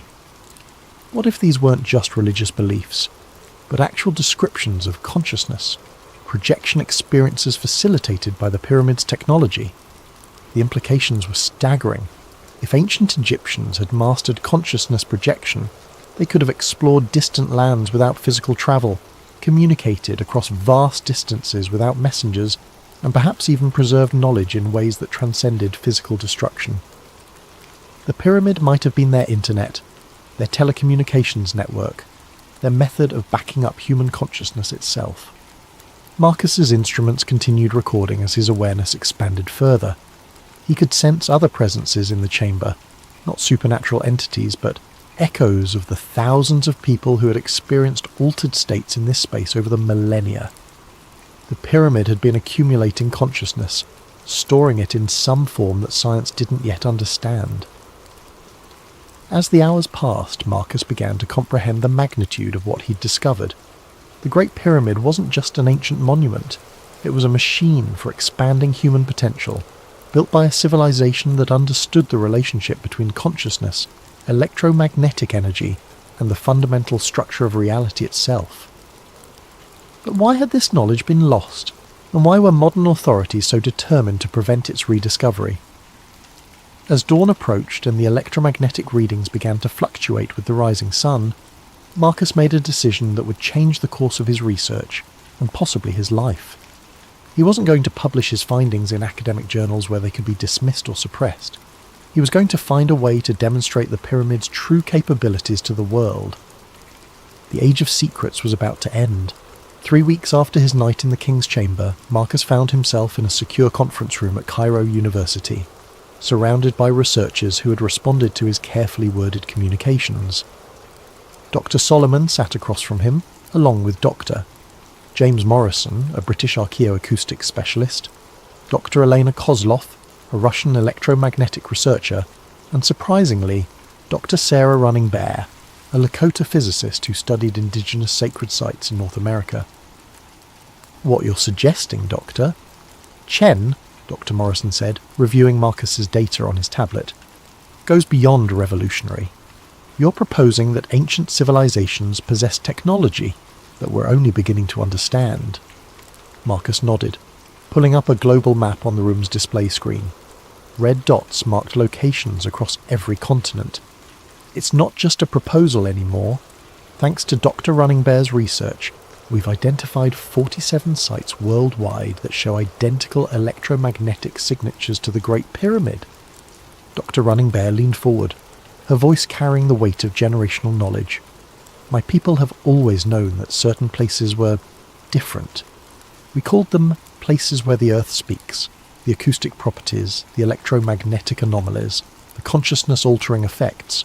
They're all documented in our oral traditions." She pointed to several dots in North America. Serpent Mound in Ohio, the Medicine Wheels of Wyoming, certain kivas in the southwest. They all show the same engineering principles. Positioning at electromagnetic convergence points, internal geometries designed for acoustic resonance, materials chosen for their piezoelectric properties.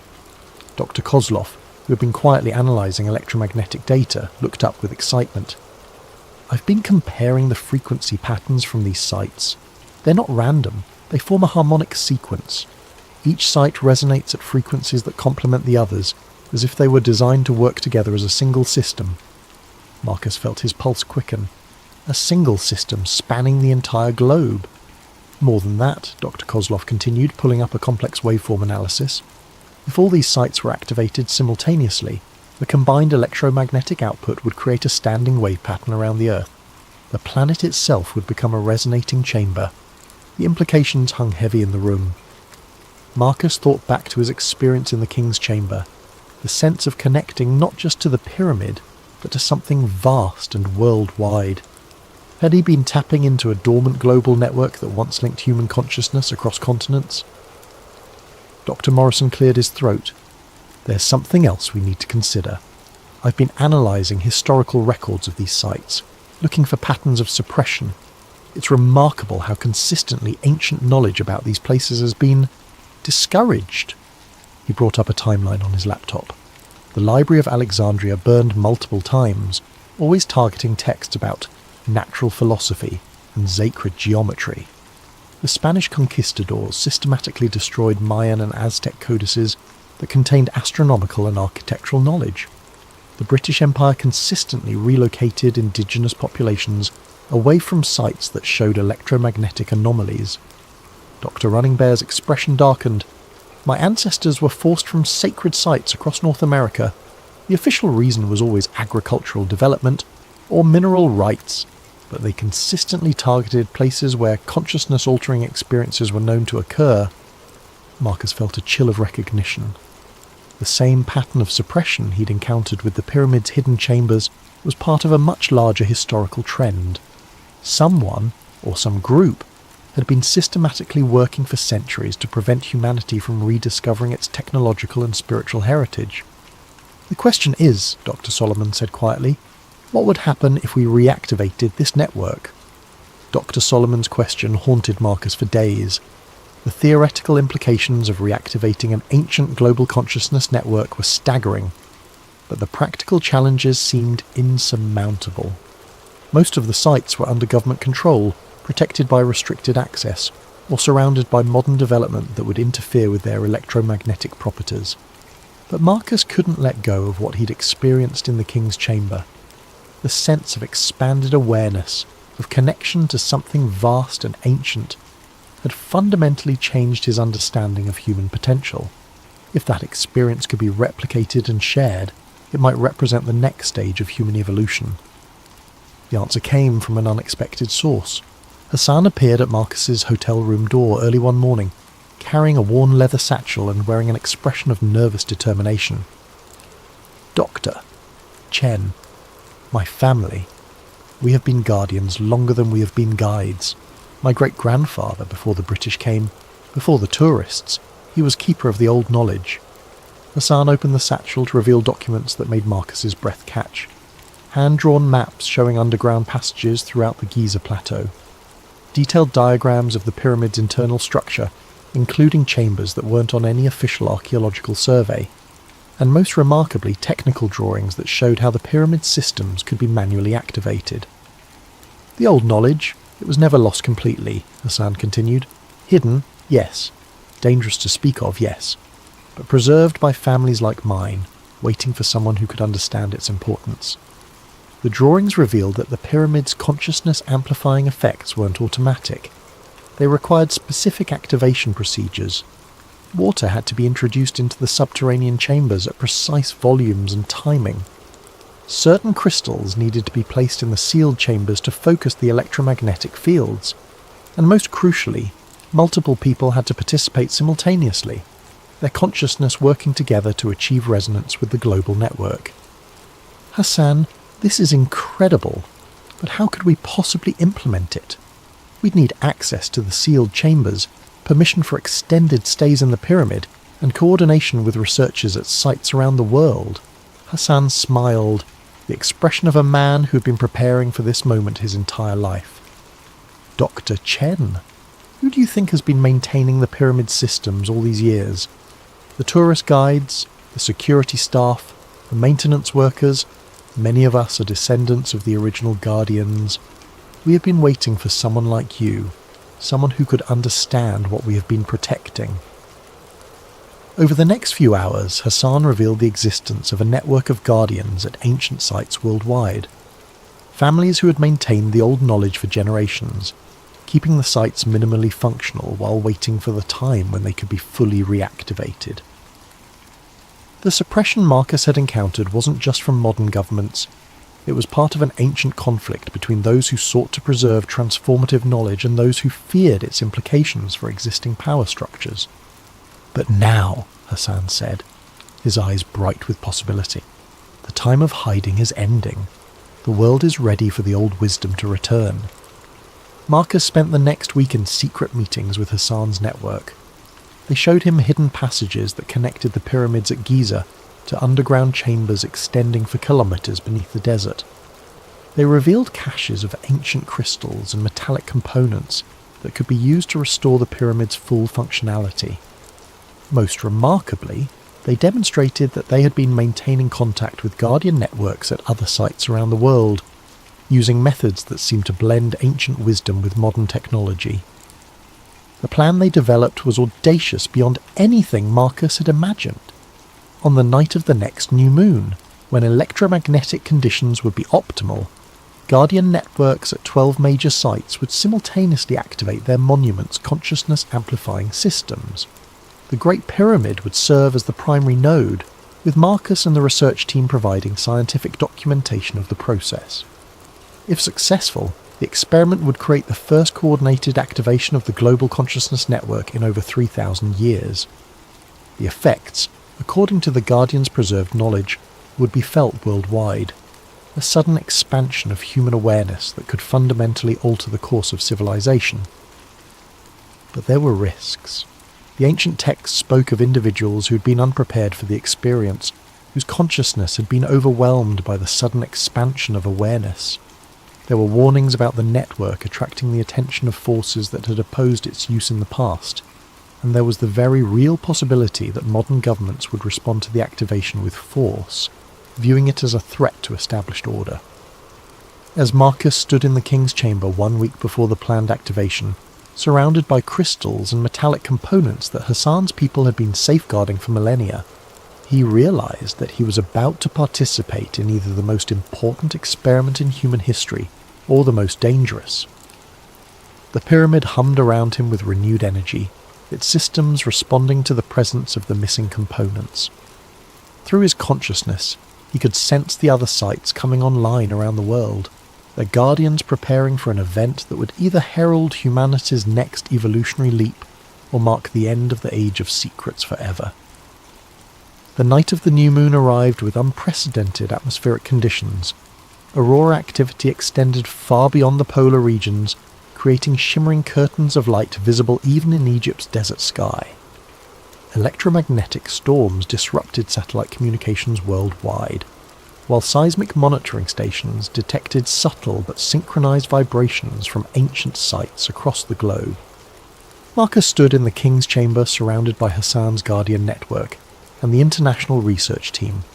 The chamber had been transformed. Crystalline structures now occupied the corners, their faceted surfaces catching and redirecting the subtle light from their instruments. Copper coils, fashioned according to ancient diagrams, had been positioned to enhance the room's natural electromagnetic properties. Most remarkably, water from the Nile's ancient flood channels had been carefully directed into the subterranean chambers, creating the hydraulic pressure needed to activate the pyramid's piezoelectric systems. Dr. Running Bear checked her communication device one final time. Serpent Mound is reporting full activation. The electromagnetic readings are unlike anything we've ever recorded. Dr. Morrison, monitoring from Newgrange and Ireland, transmitted similar reports. The acoustic resonance here is building beyond our measurement capabilities. The entire mound is vibrating in harmony with frequencies we didn't know existed. Around the world, Guardian networks at sites from Machu Picchu to Angkor Wat were reporting the same phenomenon. Ancient monuments that had been dormant for millennia were awakening, their consciousness-amplifying systems responding to coordinated activation for the first time in recorded history. In the King's Chamber, Marcus felt the familiar sensation of expanded awareness beginning to build. But this time, it was different, stronger, more focused, and connected to something vast beyond individual consciousness. Through the electromagnetic field generated by the activated pyramid, he could sense the presence of people at the other sites, their awareness merging into a collective experience that transcended physical distance. Dr. Kozlov, monitoring the electromagnetic readings, whispered in amazement, "The standing wave pattern is forming exactly as predicted. The Earth's electromagnetic field is reorganizing itself around these sites." But the experience went beyond scientific measurement. As the network reached full activation, Marcus found his consciousness expanding not just across space but across time.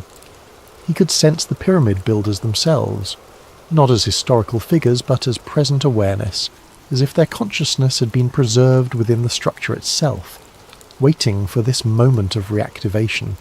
The ancient Egyptians hadn't just built a machine for amplifying consciousness, they had created a means of preserving it across millennia. The pyramid was a library of human awareness, containing the accumulated wisdom of a civilization that had achieved levels of understanding that modern science was only beginning to approach. Through the network, Marcus experienced visions of the ancient world as it had truly been. not the primitive civilization described in history textbooks, but a global culture connected by consciousness-amplifying technology, capable of feats that seemed magical only because the principles had been forgotten. He saw the construction of the monuments not as slave labour directed by megalomaniacal pharaohs, but as collaborative projects undertaken by people who understood their role in maintaining humanity's connection to higher levels of awareness. Most remarkably, he experienced the reason why the network had been deactivated. As human civilizations became more hierarchical and centralized, the egalitarian consciousness expansion technology had been seen as a threat to emerging power structures. Rulers who depended on controlling information and limiting awareness had systematically dismantled the network, replacing consciousness expanding wisdom traditions with belief systems that emphasized obedience and separation. The suppression hadn't been accidental. It had been deliberate, coordinated across cultures and centuries by those who understood that widespread access to expanded consciousness would make traditional forms of dominance impossible to maintain. But the network had been designed with safeguards. The consciousness of its builders had been preserved within the structures themselves, waiting for a time when humanity would be ready to reclaim its heritage. That time, Marcus realized, was now. As the activation reached its peak, effects began manifesting around the world. Dr. Running Bear reported that people living near the activated sites were spontaneously experiencing expanded states of consciousness. Emergency services were receiving calls about strange lights and telepathic experiences. Social media was flooded with reports of sudden insights, creative breakthroughs, and experiences of connection that transcended normal human limitations. But there was resistance as well. Military aircraft were scrambling towards several of the activated sites.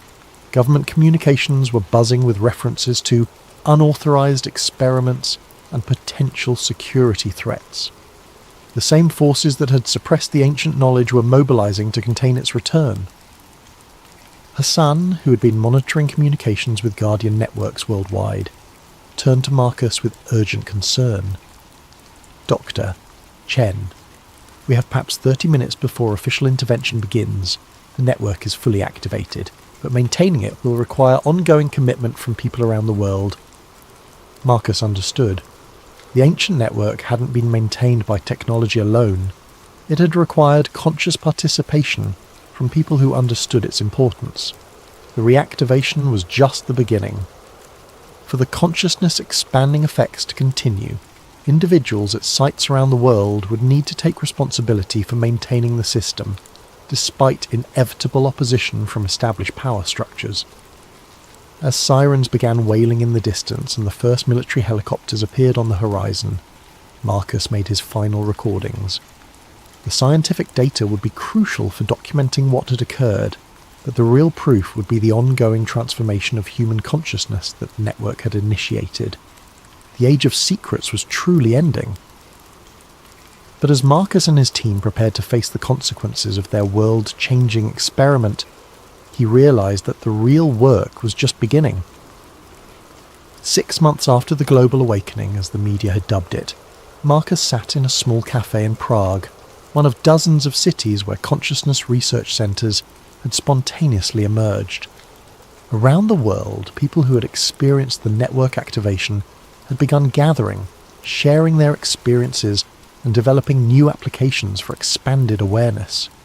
The official response had been predictable. Governments had classified the event as a coordinated hoax involving atmospheric anomalies and mass suggestion. The Guardian networks had been disbanded, the sites placed under increased security, and several researchers had found their careers and funding mysteriously terminated. But the consciousness genie was out of the bottle. Dr. Running Bear, now leading a consortium of indigenous researchers, had documented over 10,000 cases of enhanced psychic abilities manifesting in people who had been near activated sites. Dr. Kozlov was working with a network of physicists who had detected fundamental changes in quantum field behavior around former network locations. Even Dr. Morrison, despite losing his university position, continued documenting the ongoing acoustic anomalies at ancient sites worldwide.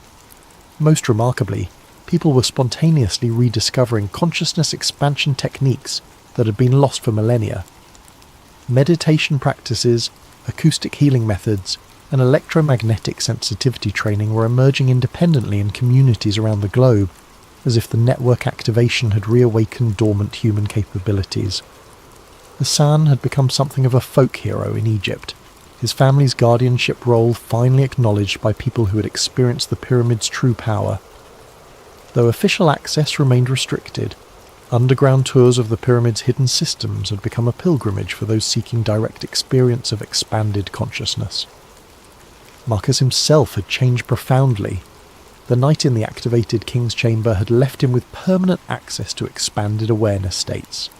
He could sense the electromagnetic fields of other people, communicate telepathically with others who had experienced the network, and access information through methods that conventional science couldn't explain.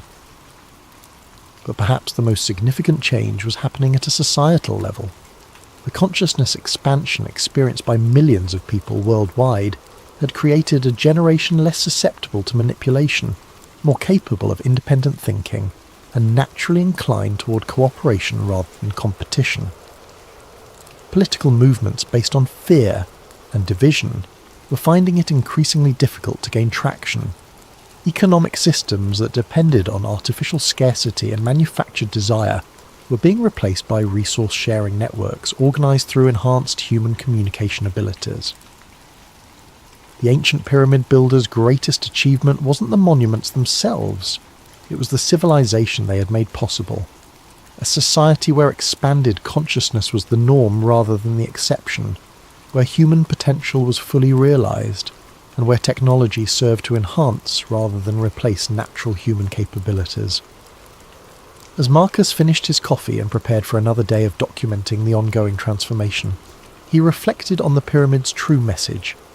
The structure itself had been important, but it was ultimately just a tool. The real power had always been within human consciousness itself, the capacity for awareness to expand, connect, and transcend the limitations that seemed so absolute. The pyramids had been built not to house the dead, but to awaken the living, and after 4,000 years of slumber, humanity was finally ready to reclaim its birthright. Standing in the Prague sunlight, Marcus could sense the presence of others around the world who had experienced the awakening. Through the invisible network that still connected activated sites, he felt their determination to ensure that the consciousness-expanding knowledge would never again be lost or suppressed. They told us the pyramids were tombs, but standing here, I know that's a lie. This wasn't built to bury the dead. It was built to keep the world alive, to preserve and transmit the highest potentials of human consciousness across the millennia, waiting for a time when humanity would be ready to reclaim its forgotten heritage. That time had finally come. The age of expanded consciousness had begun, and no force on earth could put the awakened human spirit back to sleep. The network hummed silently across the globe, connecting minds and hearts in ways that transcended physical distance. The ancient guardian's work was complete. The future of human consciousness stretched ahead like dawn breaking over the desert, infinite with possibility. Marcus smiled, feeling the pyramid's eternal presence in his consciousness, and stepped forward into humanity's transformed tomorrow.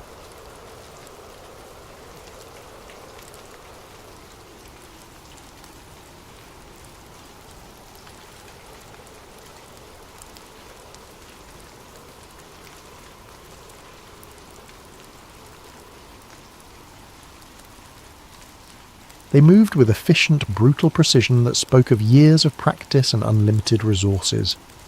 Men in dark tactical gear emblazoned with HSI, Homeland Security Investigations, flooded her apartment like a coordinated invasion force. They carried electronic jammers that immediately killed her internet connection and cell phone signal, ensuring that no evidence of the raid could be transmitted to the outside world. Mara didn't resist. She couldn't. The revelation of her own name in the exercise documents had shattered something fundamental in her understanding of reality. She sat frozen in her chair as they systematically dismantled her entire investigation, bagging computers, hard drives, printed documents, and the original VHS tape that had started everything. Mara Ellison, the team leader announced, his voice carrying the flat, bureaucratic authority of someone who had recited these words many times before. You are being detained under the Espionage Act and the provisions of the Patriot Act for the unauthorized access of classified material and conspiracy to aid terrorist entities in their ongoing operations against the United States. The charges were absurd, but Mara understood that absurdity was the point. In the post-9/11 legal framework, the government's definition of terrorism had expanded to include almost any activity that challenged official narratives. Her research, her questions, her very curiosity had been redefined as acts of treason. As they led her out in handcuffs, past the terrified faces of neighbours who would remember her as the woman who had turned out to be a spy, Mara caught a glimpse of someone watching from across the street. It was Kellerman, the man from the cafe, observing her arrest with the detached professionalism of someone monitoring a completed operation. Their eyes met for a brief moment and he nodded slightly, not in greeting or sympathy, but in acknowledgement, a confirmation that everything had proceeded according to plan. The government's case against her was presented in a sealed FISA court, where neither the evidence nor the proceedings were accessible to public scrutiny. They had documentation of her accessing classified servers, recordings of her encrypted communications with foreign assets like at Radar Ghost, and her own research notes that they characterized as intelligence gathering for hostile entities. They presented her investigation not as the work of a concerned citizen or independent researcher, but as a sophisticated espionage operation designed to undermine public confidence in government institutions and aid terrorist recruitment. Every question she had asked was reframed as an attack on national security. Every fact she had uncovered was presented as intelligence that could be used against American interests. The judge, operating under national security guidelines that prioritise state secrets over due process, sentenced her to indefinite detention in ADX Florence, the federal supermax facility designed to make dangerous criminals disappear from the world. She was classified as a Level 6 terrorist, a designation that eliminated most constitutional protections and ensured that she would spend the rest of her life in solitary confinement. But something unexpected happened in the weeks following her arrest. Fragments of her research began appearing online, leaked to conspiracy theory websites and alternative media platforms in carefully edited chunks. Anonymous accounts uploaded her audio analysis comparing the ATC recordings, her financial charts tracking the put options, and scanned pages from Dr. Thorne's suppressed paper. The leaks were incomplete and disconnected, presenting tantalizing glimpses of a larger truth without providing the comprehensive narrative that Mara had spent months constructing. Each fragment raised more questions than it answered, creating a puzzle that thousands of amateur researchers began trying to solve. The story spread through the conspiracy theory ecosystem with viral intensity. Mara Ellison became a martyred truth-teller, a patriotic whistleblower who had been silenced by a tyrannical government for asking inconvenient questions. Her name appeared on protest signs and bumper stickers. Her fragmented research became the foundational text of a new generation of 9/11 truth-seekers who built elaborate theories around the gaps in her evidence. Online forums dedicated to her case attracted hundreds of thousands of members who spent countless hours analysing every leaked document, enhancing every audio file, and connecting dots that may or may not have been related. The movement consumed enormous amounts of time and energy from people who might otherwise have been investigating more immediate and actionable forms of government corruption. In her solitary cell, staring at concrete walls that never varied, Mara had years to think about what had really happened to her. She had access to limited reading materials, carefully selected books and magazines that were screened for security risks, but no internet, no phone calls, and no contact with the outside world except for monthly visits from a government-appointed psychiatrist who documented her mental state for official records. During those long, empty hours, she began to understand the true sophistication of the operation she had been part of. The evidence she had uncovered was real. The financial anomalies, the radar substitutions, the media manipulation had all been genuine. But her discovery of them hadn't been accidental. She had been led to each revelation by a carefully constructed trail, that had made her feel like an independent investigator while actually being a participant in a psychological experiment. The goal wasn't to suppress inconvenient truths about September 11th, it was to manage them, to ensure that people who asked dangerous questions were given satisfying, but ultimately harmless answers that would occupy their attention without threatening the real power structures that had profited from the attacks. Her research had been allowed to develop just far enough to create compelling conspiracy theories, but not far enough to identify the specific individuals and institutions that were actually responsible. She had mapped the edges of the conspiracy while being carefully steered away from its centre. The 9/11 truth movement that had grown around her, leaked research was exactly what the system needed. A large, vocal, but ultimately marginalised group that absorbed dissent and channeled it into harmless activities like conference presentations, documentary films and internet discussions. The conspiracy theorists served as controlled opposition, providing an outlet for scepticism while ensuring that genuine investigation was drowned in a sea of speculation and theory. But perhaps most insidiously, her case had established a precedent for the treatment of future researchers. Anyone who began asking serious questions about government actions would be confronted with the example of Mara Ellison, the translator who had thought she was uncovering truth, but had actually been playing a role in an elaborate deception, and who had ended up spending her life in prison for crimes she didn't understand she was committing. The message was clear.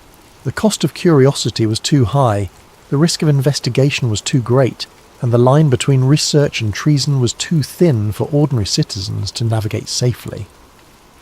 Years passed in the unchanging routine of maximum security imprisonment.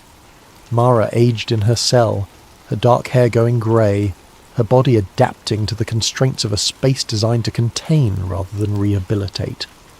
She developed the 1,000-yard stare common to long-term solitary confinement, a psychological adjustment to environmental deprivation that allowed consciousness to survive even when hope had been systematically eliminated.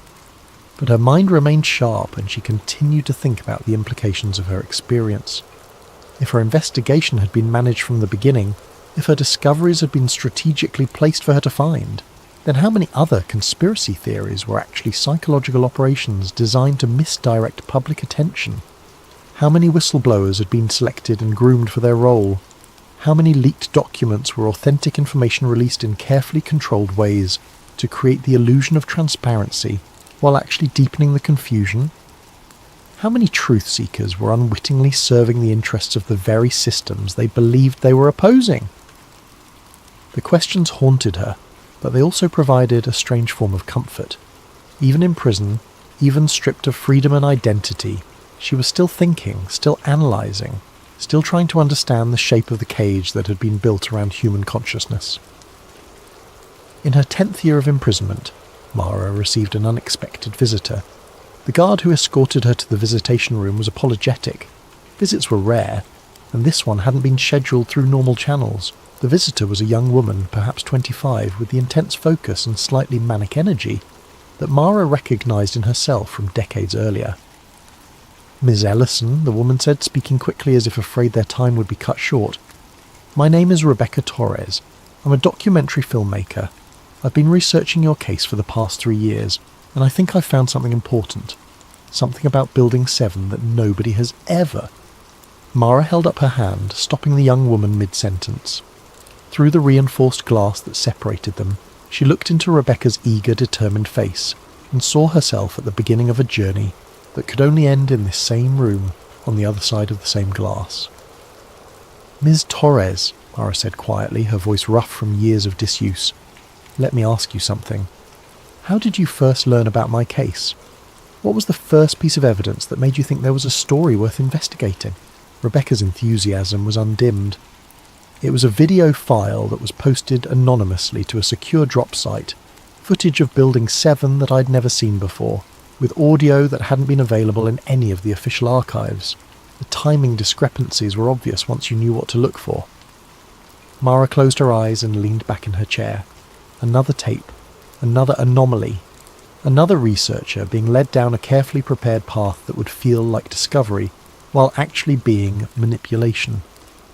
"Ms. Torres," she said, opening her eyes and looking directly at the young filmmaker, I need you to listen very carefully to what I'm about to tell you, and then I need you to walk out of here, delete whatever research you've done, and never think about any of this again." But even as she spoke, Mara knew it was hopeless. Rebecca Torres had the same look in her eyes that Mara had once seen in her own mirror, the absolute certainty that she was on the verge of uncovering a truth that would change everything. The same conviction that had led Mara to spend 20 years in a cage built from her own curiosity. The cycle would continue. New researchers would be recruited, new evidence would be strategically placed, new truth seekers would be transformed into unwitting participants in their own imprisonment. The conspiracy wasn't just about what had happened on September 11th, it was about what happened to anyone who tried to look too closely at power, who asked too many questions, who believed that truth was something that could be found rather than something that was manufactured. As the guard led her back to her cell, Mara realised that she had finally understood the true scope of the operation she'd been part of. It wasn't a conspiracy to hide a single crime, it was a system for managing reality itself, for ensuring that the truth would always be whatever those in power needed it to be. The smoke behind the towers wasn't just the debris of a single day's deception, it was the fog of war in a conflict that most people didn't even know was being fought. A war against the very possibility of independent thought, waged with weapons of information and cages built from curiosity itself.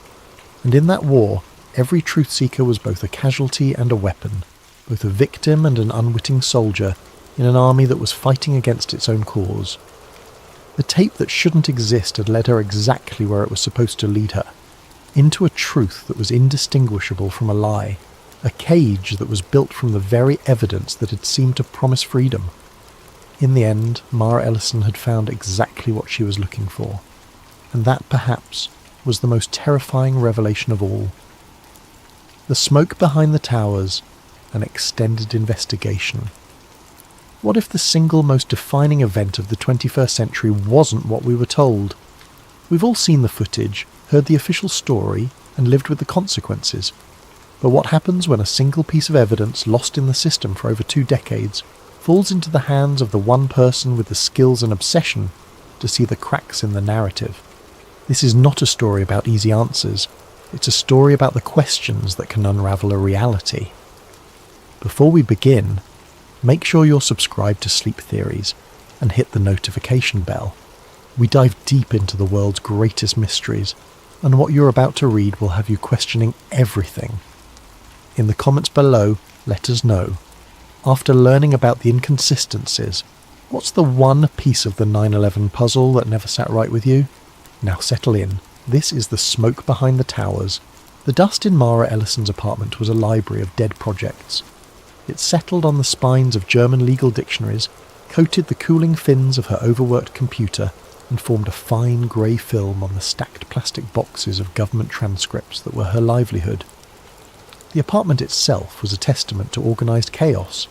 Cables snaking between translation equipment, multiple keyboards in different alphabets, and towers of reference materials that threatened to topple with each vibration from the subway below. Mara was a freelance translator, a ghost in the machine of bureaucracy, hired for her fluency in 5 languages and her singular, obsessive attention to detail. She didn't just translate words, she translated context, subtext, and the terrifying silence between official lines. Her clients range from immigration lawyers needing farcy depositions, translated to federal agencies requiring real-time interpretation of intercepted communications. It was solitary work that suited her temperament. She'd always been more comfortable with the precision of language than the chaos of human interaction. The package from the Department of Defense's Archival Division was standard. A reinforced cardboard box, a chain of custody form clipped to the top, and inside 12 VHS tapes labelled with alphanumeric codes denoting a declassified batch of field communications from the early 2000s. The accompanying documentation was sparse, a single-page memo requesting translation of any foreign language chatter captured in the background. The pay was modest but steady, and Mara had developed a reputation for catching linguistic details that others missed. Her workspace was a shrine to analogue precision. The professional-grade VCR, a Sony model worth more than most people's cars, sat connected to a digital audio interface that allowed her to isolate frequency ranges and enhance muffled conversations.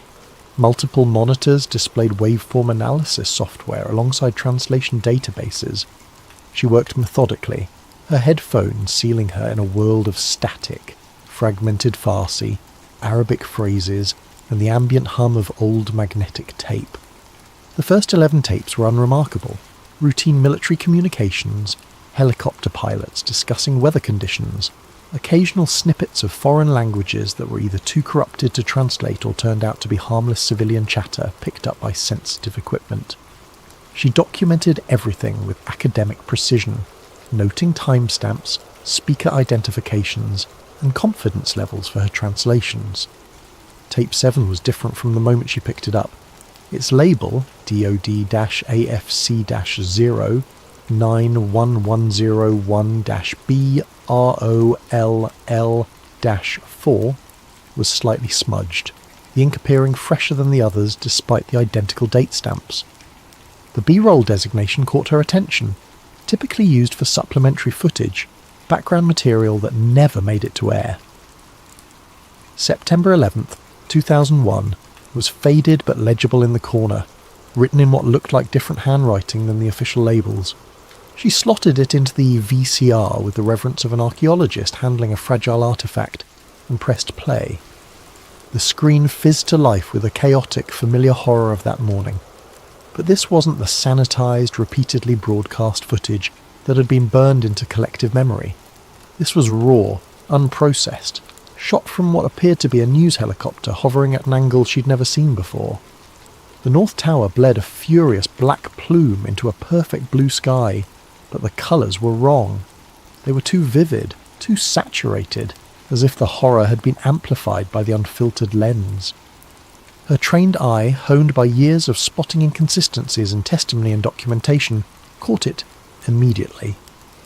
In the lower third of the frame, a time code burned into the tape read 08:42:17 Eastern Standard Time.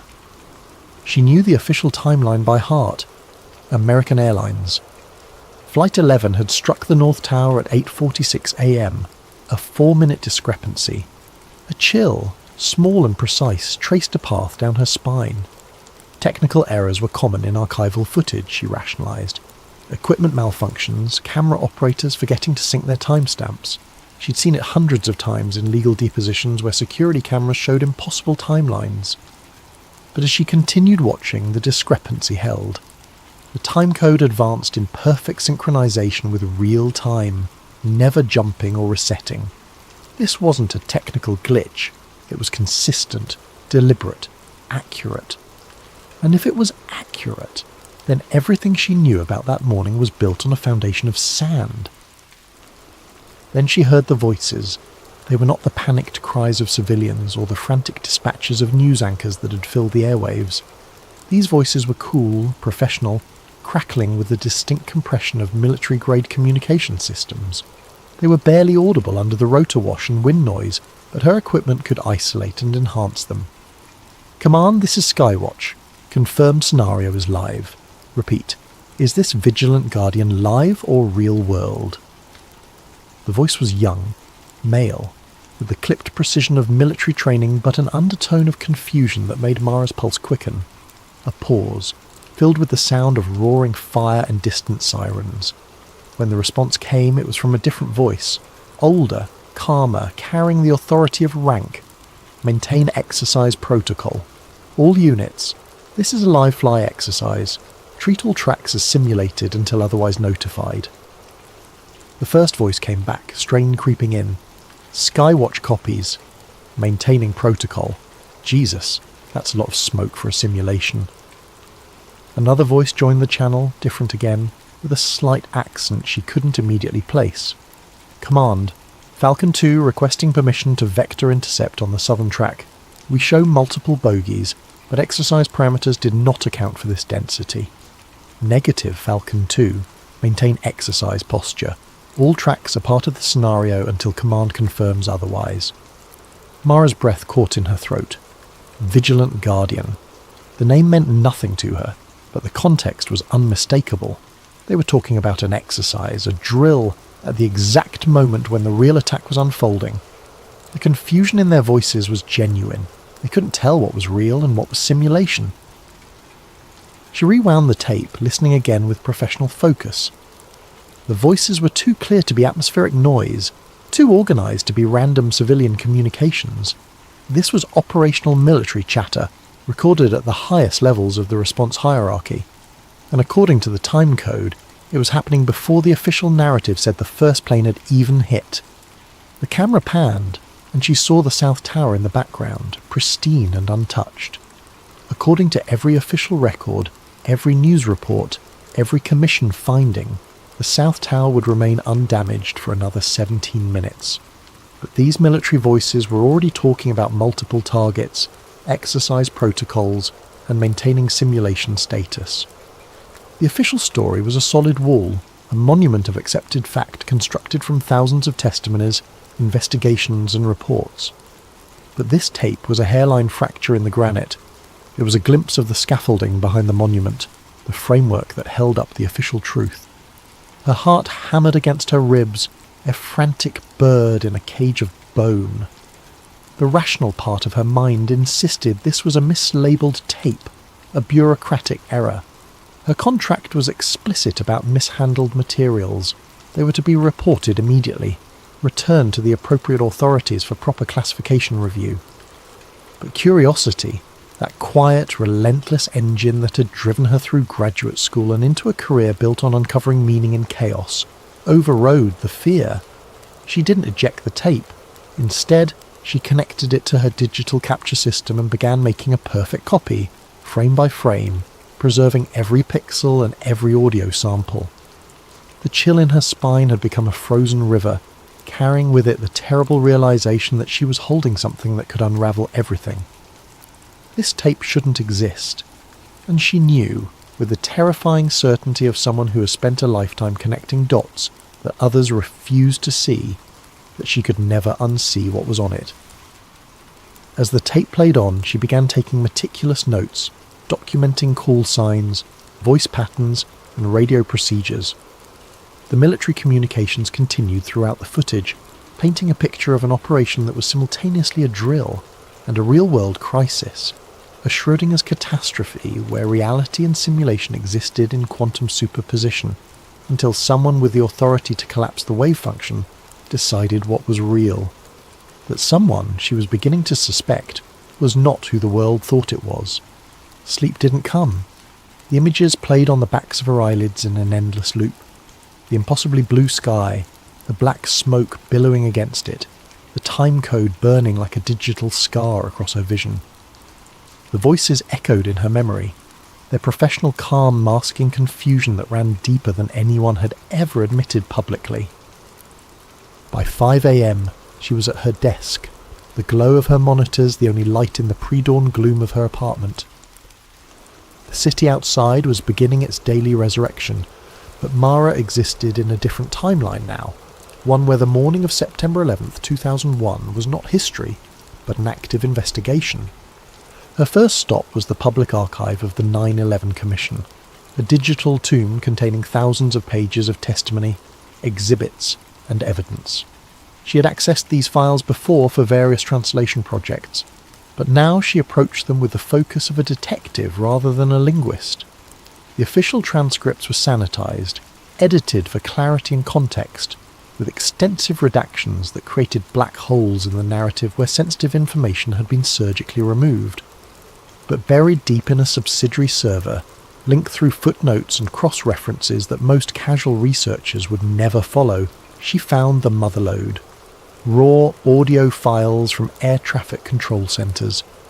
These were the unedited feeds from Boston Center, New York Terminal Radar Approach Control, and Cleveland Center, the front lines of confusion that morning. She put on her professional headphones, the world fading away as she prepared to immerse herself in the chaos. The audio quality was poor, compressed through multiple digital transfers over 2 decades, but her equipment could clean it up. She opened her spectrum analysis software and began the painstaking process of isolating individual voices from the cacophony. The first recordings were exactly what she expected, controllers struggling to understand what was happening to American Airlines Flight 11. The standard protocols were breaking down in real time as they tried to re-establish contact with a plane that was no longer responding to their calls. American 11, Boston Center, are you there? The controller's voice was professional but edged with the first hints of concern. Static filled the channel. American 11, Boston Center, please respond. More urgent now, the procedural calm beginning to crack. Then a new voice entered the channel, higher pitched, laced with confusion. Boston Center, this is New York approach. We're showing a primary target, fast mover, not squawking transponder. Is this part of the Nordo drill? Nordo, no radio communications. Mara's blood turned to ice water. The Boston controller's response was immediate and sharp. What drill? I don't have anything about a drill on the roster today. What's your location on that primary? Another voice cut in. Different frequency, probably a pilot monitoring emergency channels. Center, this is Delta 243 Heavy. We're hearing some strange chatter on guard frequency. Are we exercising today? Our dispatcher didn't mention anything. Delta 243, stand by. We're trying to sort out some communication issues with one of our aircraft. But the pilot pressed. Center, serious question. We're showing traffic on our TCAS that doesn't correlate with what you're calling out. Our system is painting targets where you're not showing anything. Is this part of some kind of exercise? The timestamp on this exchange was 8:43 a.m., 3 minutes before the official time of impact. The confusion wasn't happening after the attack. It was the environment in which the attack was unfolding. The system was already compromised, already uncertain about what was real and what was simulation. Mara spent the next 16 hours obsessively comparing this raw audio to the sanitized news footage from that morning, using professional editing software to align timelines with the precision of a Swiss watchmaker. She created a split-screen comparison, audio waveforms on one side, video timestamps on the other, and she found them, the edits. In the raw ATC tape, a controller could be heard screaming, "He's descending fast, passing 9,000 rate of descent. Jesus Christ, what the hell is he?" The audio cut out completely for exactly 0.2 of a second. A perfect digital slice that could only have been made in post-production. When it resumed, a different controller was speaking in measured professional tones.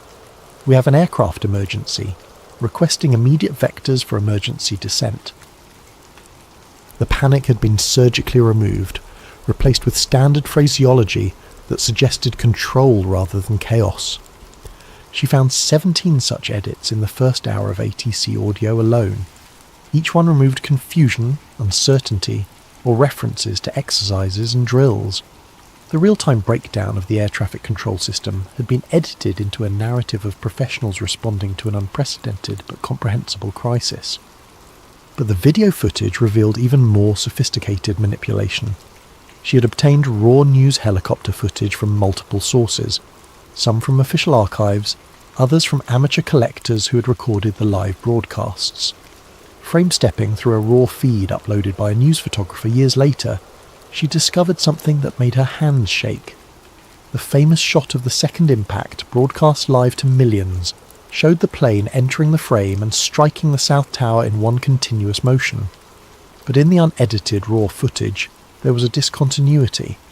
3 frames before the impact, the camera jerked violently downward, as if the operator had been startled or knocked off balance, showing the streets below for exactly 1/8 of a second before cutting back to the tower, just in time to capture the fireball. It was a blink and you miss it edit, but once she saw it, she couldn't unsee it. The live broadcast had been edited in real time, with a buffer delay that allowed editors to remove the moment of human shock and replace it with a perfect, unobstructed view of the impact. The audience of one in her dusty apartment was now facing a terrifying possibility.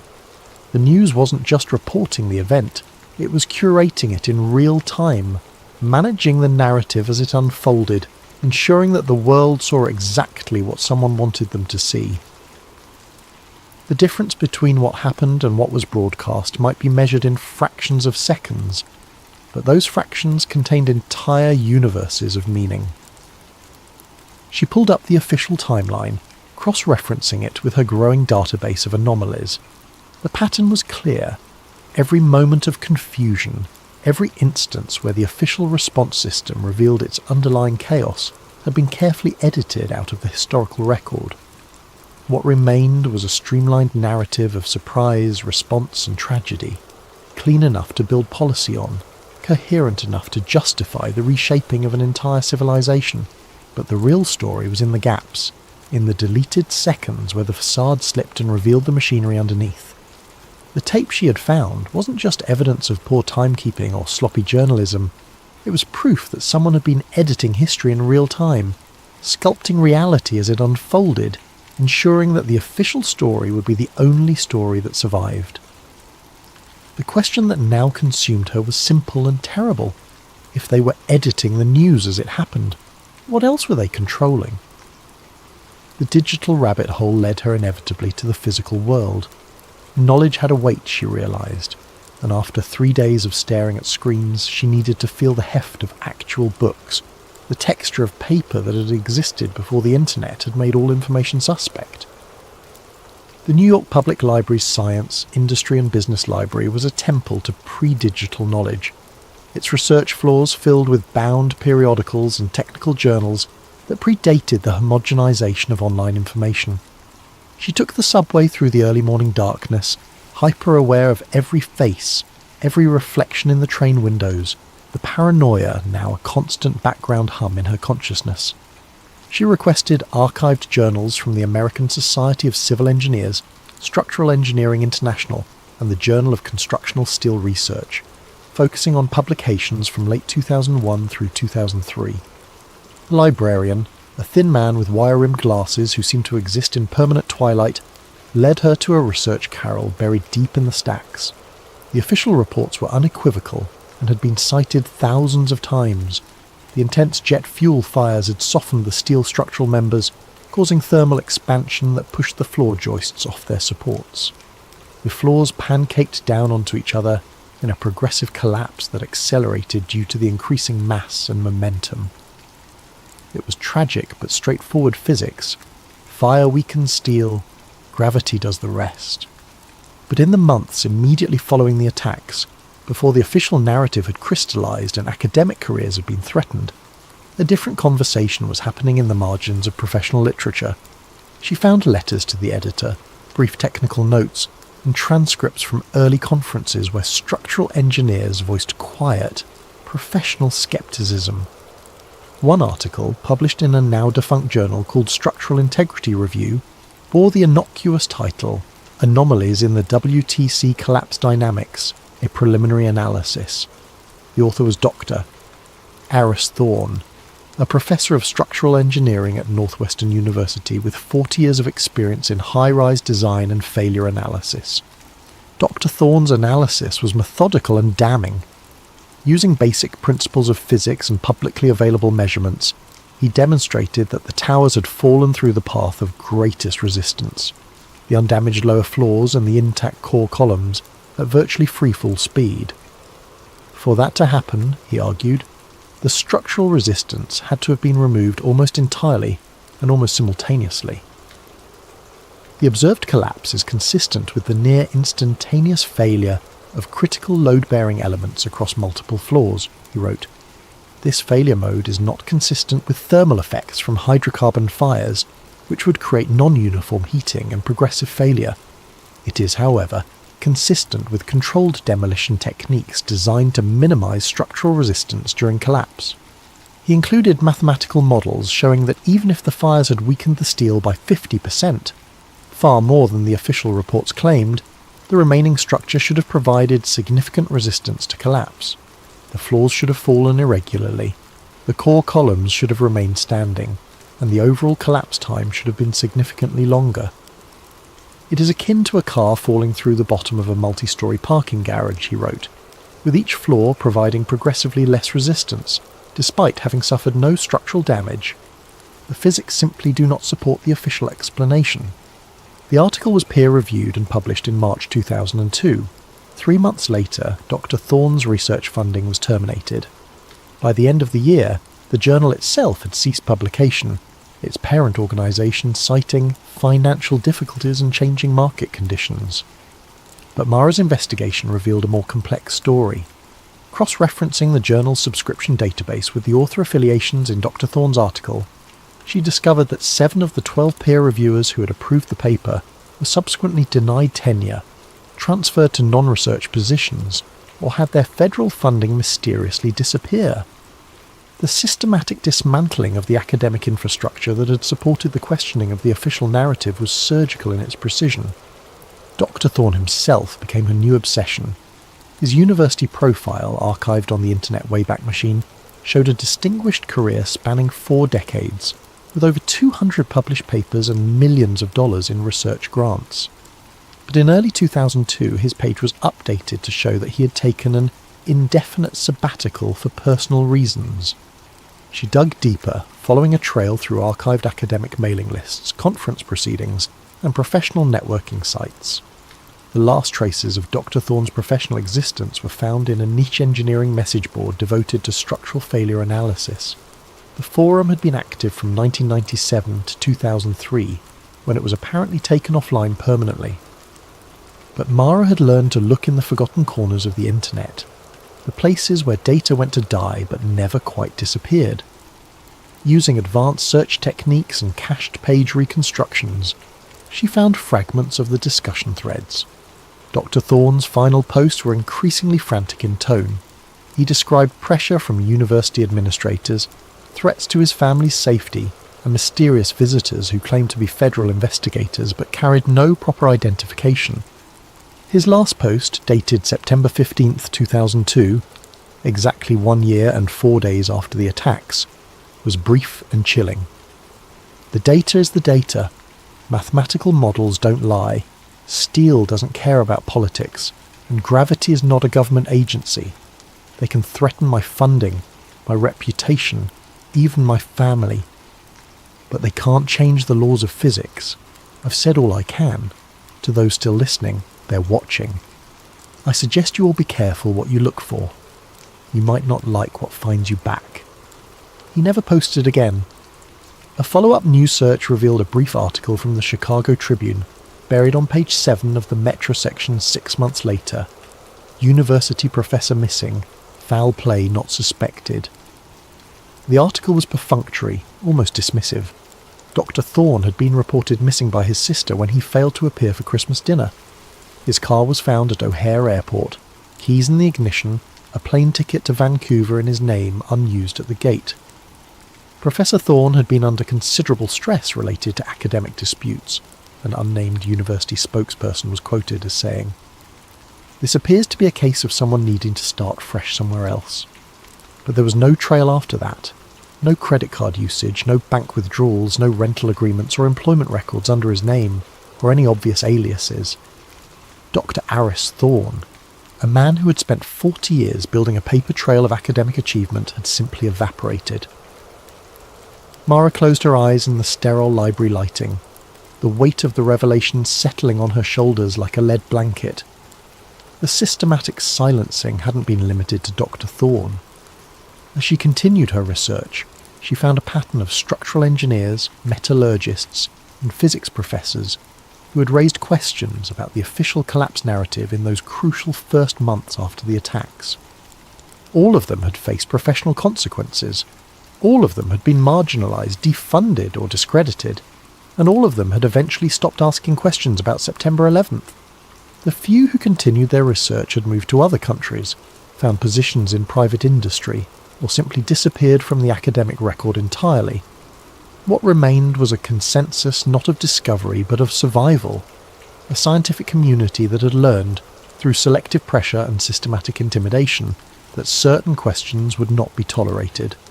The official story wasn't just the accepted version of events, it was the only version that was professionally survivable.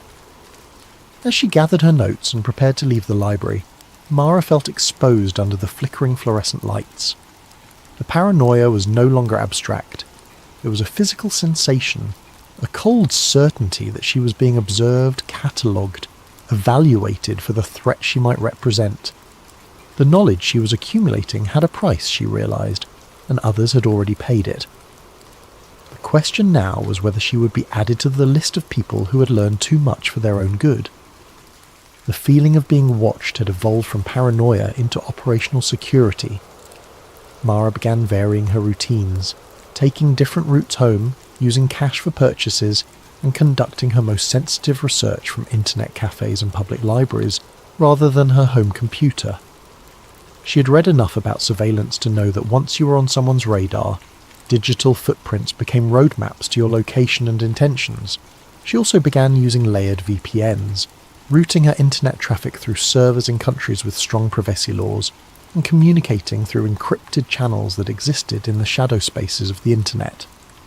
Her investigation moved from mainstream archives to the digital underworld where disgruntled employees, amateur researchers, and information brokers traded in data that governments preferred to keep buried. It was in one such forum, a dark website dedicated to air disaster investigations and aviation anomalies, that she encountered the handle at Radar Ghost. His initial posts in the 9/11 section were bitter rants about cover-ups and government lies, the kind of conspiracy theorizing that most serious researchers ignored. But buried in his rambling messages were technical details that could only have come from someone with intimate knowledge of air traffic control systems. After weeks of careful cultivation, building trust through shared technical knowledge and encrypted private messages, at Radar Ghost agreed to share something that had haunted him for over 20 years. "This will cost me everything if it's traced back to me," he wrote, in a message encrypted with military-grade protocols. "I was working approach control at a facility that doesn't exist in any official record. We had primary radar coverage of the entire East Coast corridor. I saw things that morning that were scrubbed from every official database, but I kept copies. Insurance, you understand. Don't disappoint me." The file arrived 3 days later, a massive data dump disguised as a corrupted email attachment. When Mara finally decrypted and decompressed it, she found herself staring at 24 hours of raw primary radar returns from September 11th, 2001, not the sanitized transponder data that appeared in official reports, but the unfiltered radar reflections from every object in the sky over the eastern United States. The data was overwhelming. Commercial airliners, private jets, military aircraft, weather balloons, and the electronic noise that cluttered the airspace of the world's busiest aviation corridor. It took her days to write filtering algorithms, cleaning the data, and tracking specific radar signatures through the chaos. She focused first on American Airlines Flight 77, the Boeing 757 that had allegedly struck the Pentagon. The official story was straightforward. The flight had departed Dulles International Airport on schedule, proceeded normally for 36 minutes, then turned off its transponder over southern Ohio, made a wide U-turn back toward Washington, and descended into the Pentagon at high speed. But the raw radar data told a more complex story. The transponder signal for Flight 77 did indeed vanish over Ohio at 8:56 a.m., exactly as the official report stated. But the primary radar target, the physical reflection from the aircraft itself, continued westward for another 63 nautical miles before it simply disappeared from the screen. It didn't fade gradually or descend below radar coverage. It vanished instantly, as if the aircraft had been switched off like a light bulb. Simultaneously, a new primary target appeared on the scope near the West Virginia border, moving southeast at 540 knots toward Washington, D.C.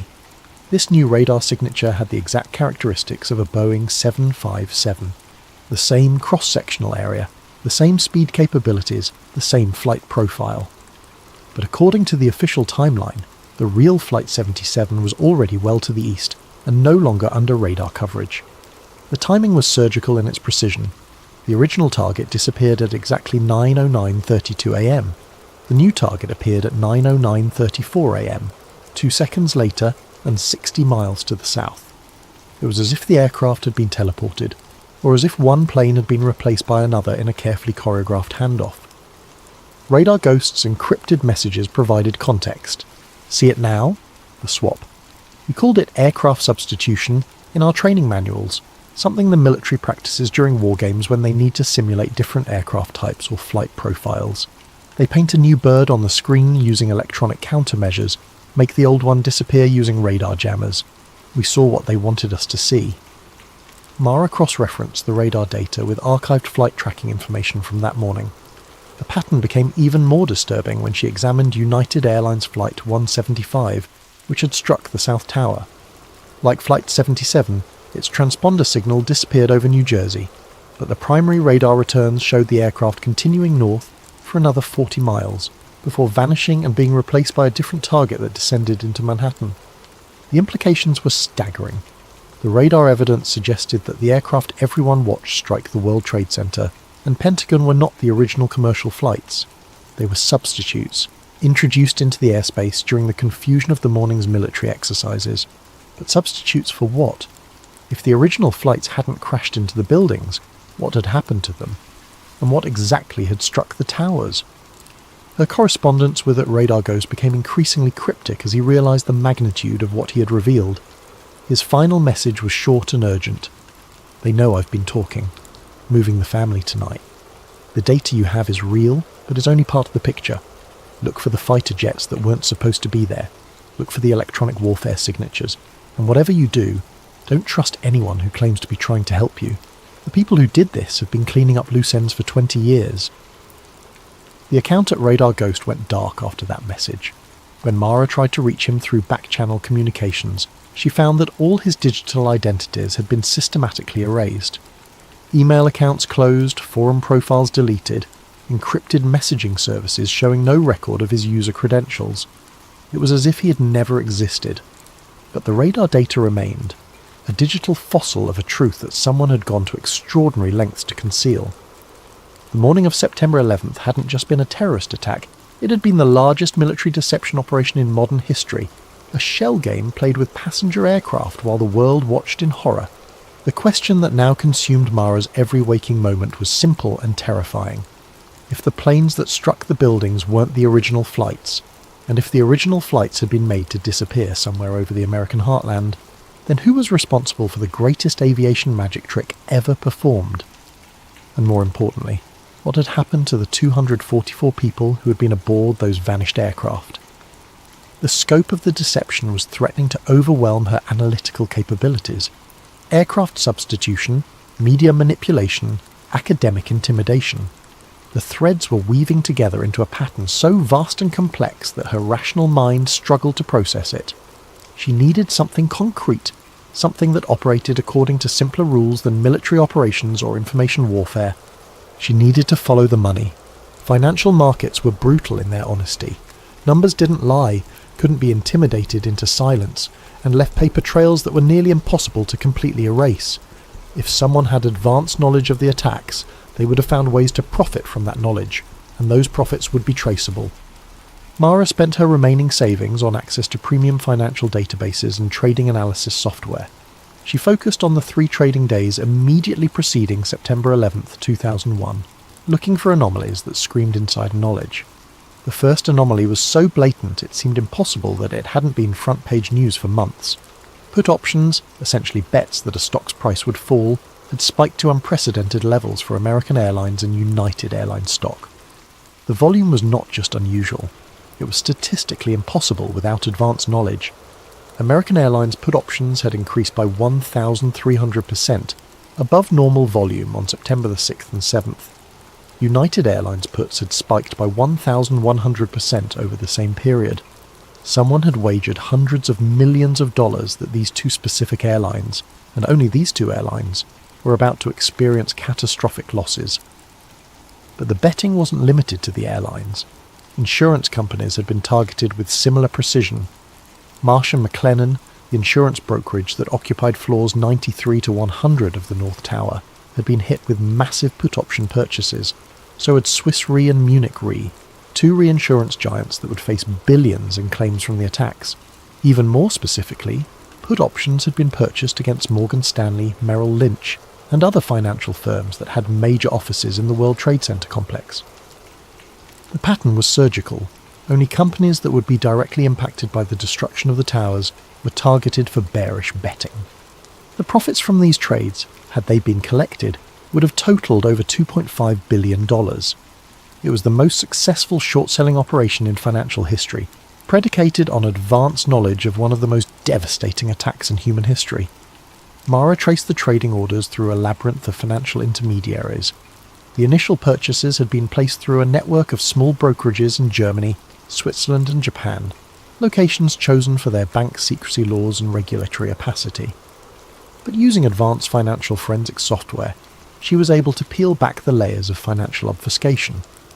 The ultimate source of funding led to a Russian bank called Seveny Trust, which intelligence analysts had identified as a clearinghouse for money laundering operations tied to former Soviet intelligence services. But even that wasn't the end of the trail. The most chilling discovery came when she traced what had happened to the profits. The put options had not been exercised. In the days following September 11th, when these trades would have generated enormous profits, they had been quietly abandoned. The traders had walked away from $2.5 billion rather than claim winnings that would have created an obvious money trail leading back to the conspiracy. But Mara's analysis revealed that equivalent amounts of money had simultaneously appeared in accounts tied to defence contractors and private military companies. Blackwater, Halliburton, Raytheon, Lockheed Martin, corporations that would become the primary beneficiaries of the post-9/11 military-industrial complex, had received massive, mysterious capital injections in the weeks following the attacks. The money hadn't been collected as trading profits, which would have triggered regulatory investigations. Instead, it had been recycled through a complex network of shell corporations and offshore accounts, ultimately funding the very companies that would profit most from the subsequent war on terror. She cross-referenced this financial data with stock performance in the months following the attacks. Defence contractor stocks had exploded in value. Blackwater had grown from a small military training company to a billion-dollar private army. Halliburton had received no-bid contracts worth hundreds of billions of dollars. The weapons manufacturers had seen their stock prices triple as America embarked on 2 decades of perpetual warfare. The pattern was inescapable. The same financial networks that had bet against the airlines and insurance companies had positioned themselves to profit enormously from the military response to the attacks. It was a perfect financial strategy. Short the targets, invest in the solution, then create the crisis that makes both positions profitable. But the most damning evidence came from an analysis of the timing. The put options hadn't just been purchased in the days before the attacks. They had been strategically timed to expire on September 21st, 2001, exactly 10 days after the attacks. This wasn't random speculation or lucky guessing. It was a precisely calibrated financial operation designed to maximize profits from advanced knowledge of a specific date. Mara sat back in her chair, the weight of the discovery crushing down on her. She had always imagined that if 9/11 was an inside job, it would be motivated by grand geopolitical strategy, ideological fanaticism, or the pursuit of imperial power. The reality was both more mundane and more horrifying.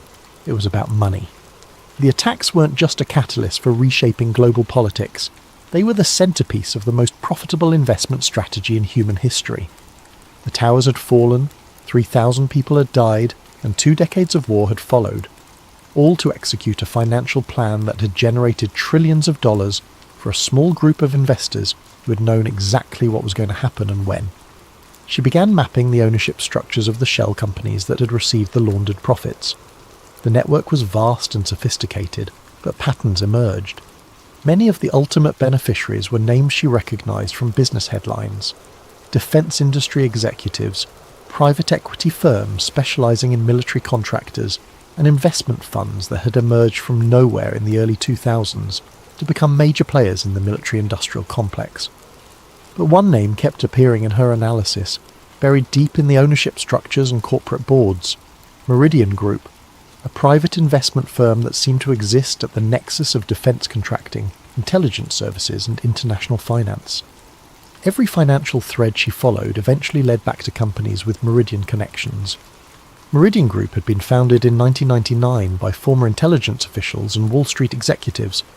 Its public portfolio focused on emerging security technologies and crisis management solutions. But Mara's research revealed that it also held controlling interests in companies across the entire 9/11 profit chain: the defense contractors who built the weapons, the private military companies who fought the wars, the surveillance technology firms who monitored the homeland, and the financial institutions that funded the entire operation. It was a vertically integrated conspiracy, a corporate structure designed to profit from every aspect of the post-9/11 world. And if her analysis was correct, the same people who had financed the attacks had then positioned themselves to profit from the response, creating a closed loop of violence and profit that had sustained itself for over 2 decades. The scope of the financial conspiracy was staggering, but it also provided something that the other evidence had lacked: concrete proof of premeditation. Markets might be manipulated, radar might be spoofed, and media might be controlled, but money trails were nearly impossible to completely obscure. The put options were smoking gun evidence that someone had known exactly what was going to happen on September 11th and had invested billions of dollars to profit from that knowledge. As she compiled her financial research into a comprehensive report, Mara realized she was no longer just investigating a terrorist attack. She was mapping the architecture of a shadow economy built on manufactured crisis, where the same people who created the problems also owned the companies that sold the solutions. The question was no longer whether 9/11 had been an inside job. The financial evidence made that undeniable. The question was how many other crises, how many other wars, how many other national emergencies had been manufactured by the same network of investors who had learned that terror was the most profitable business on Earth.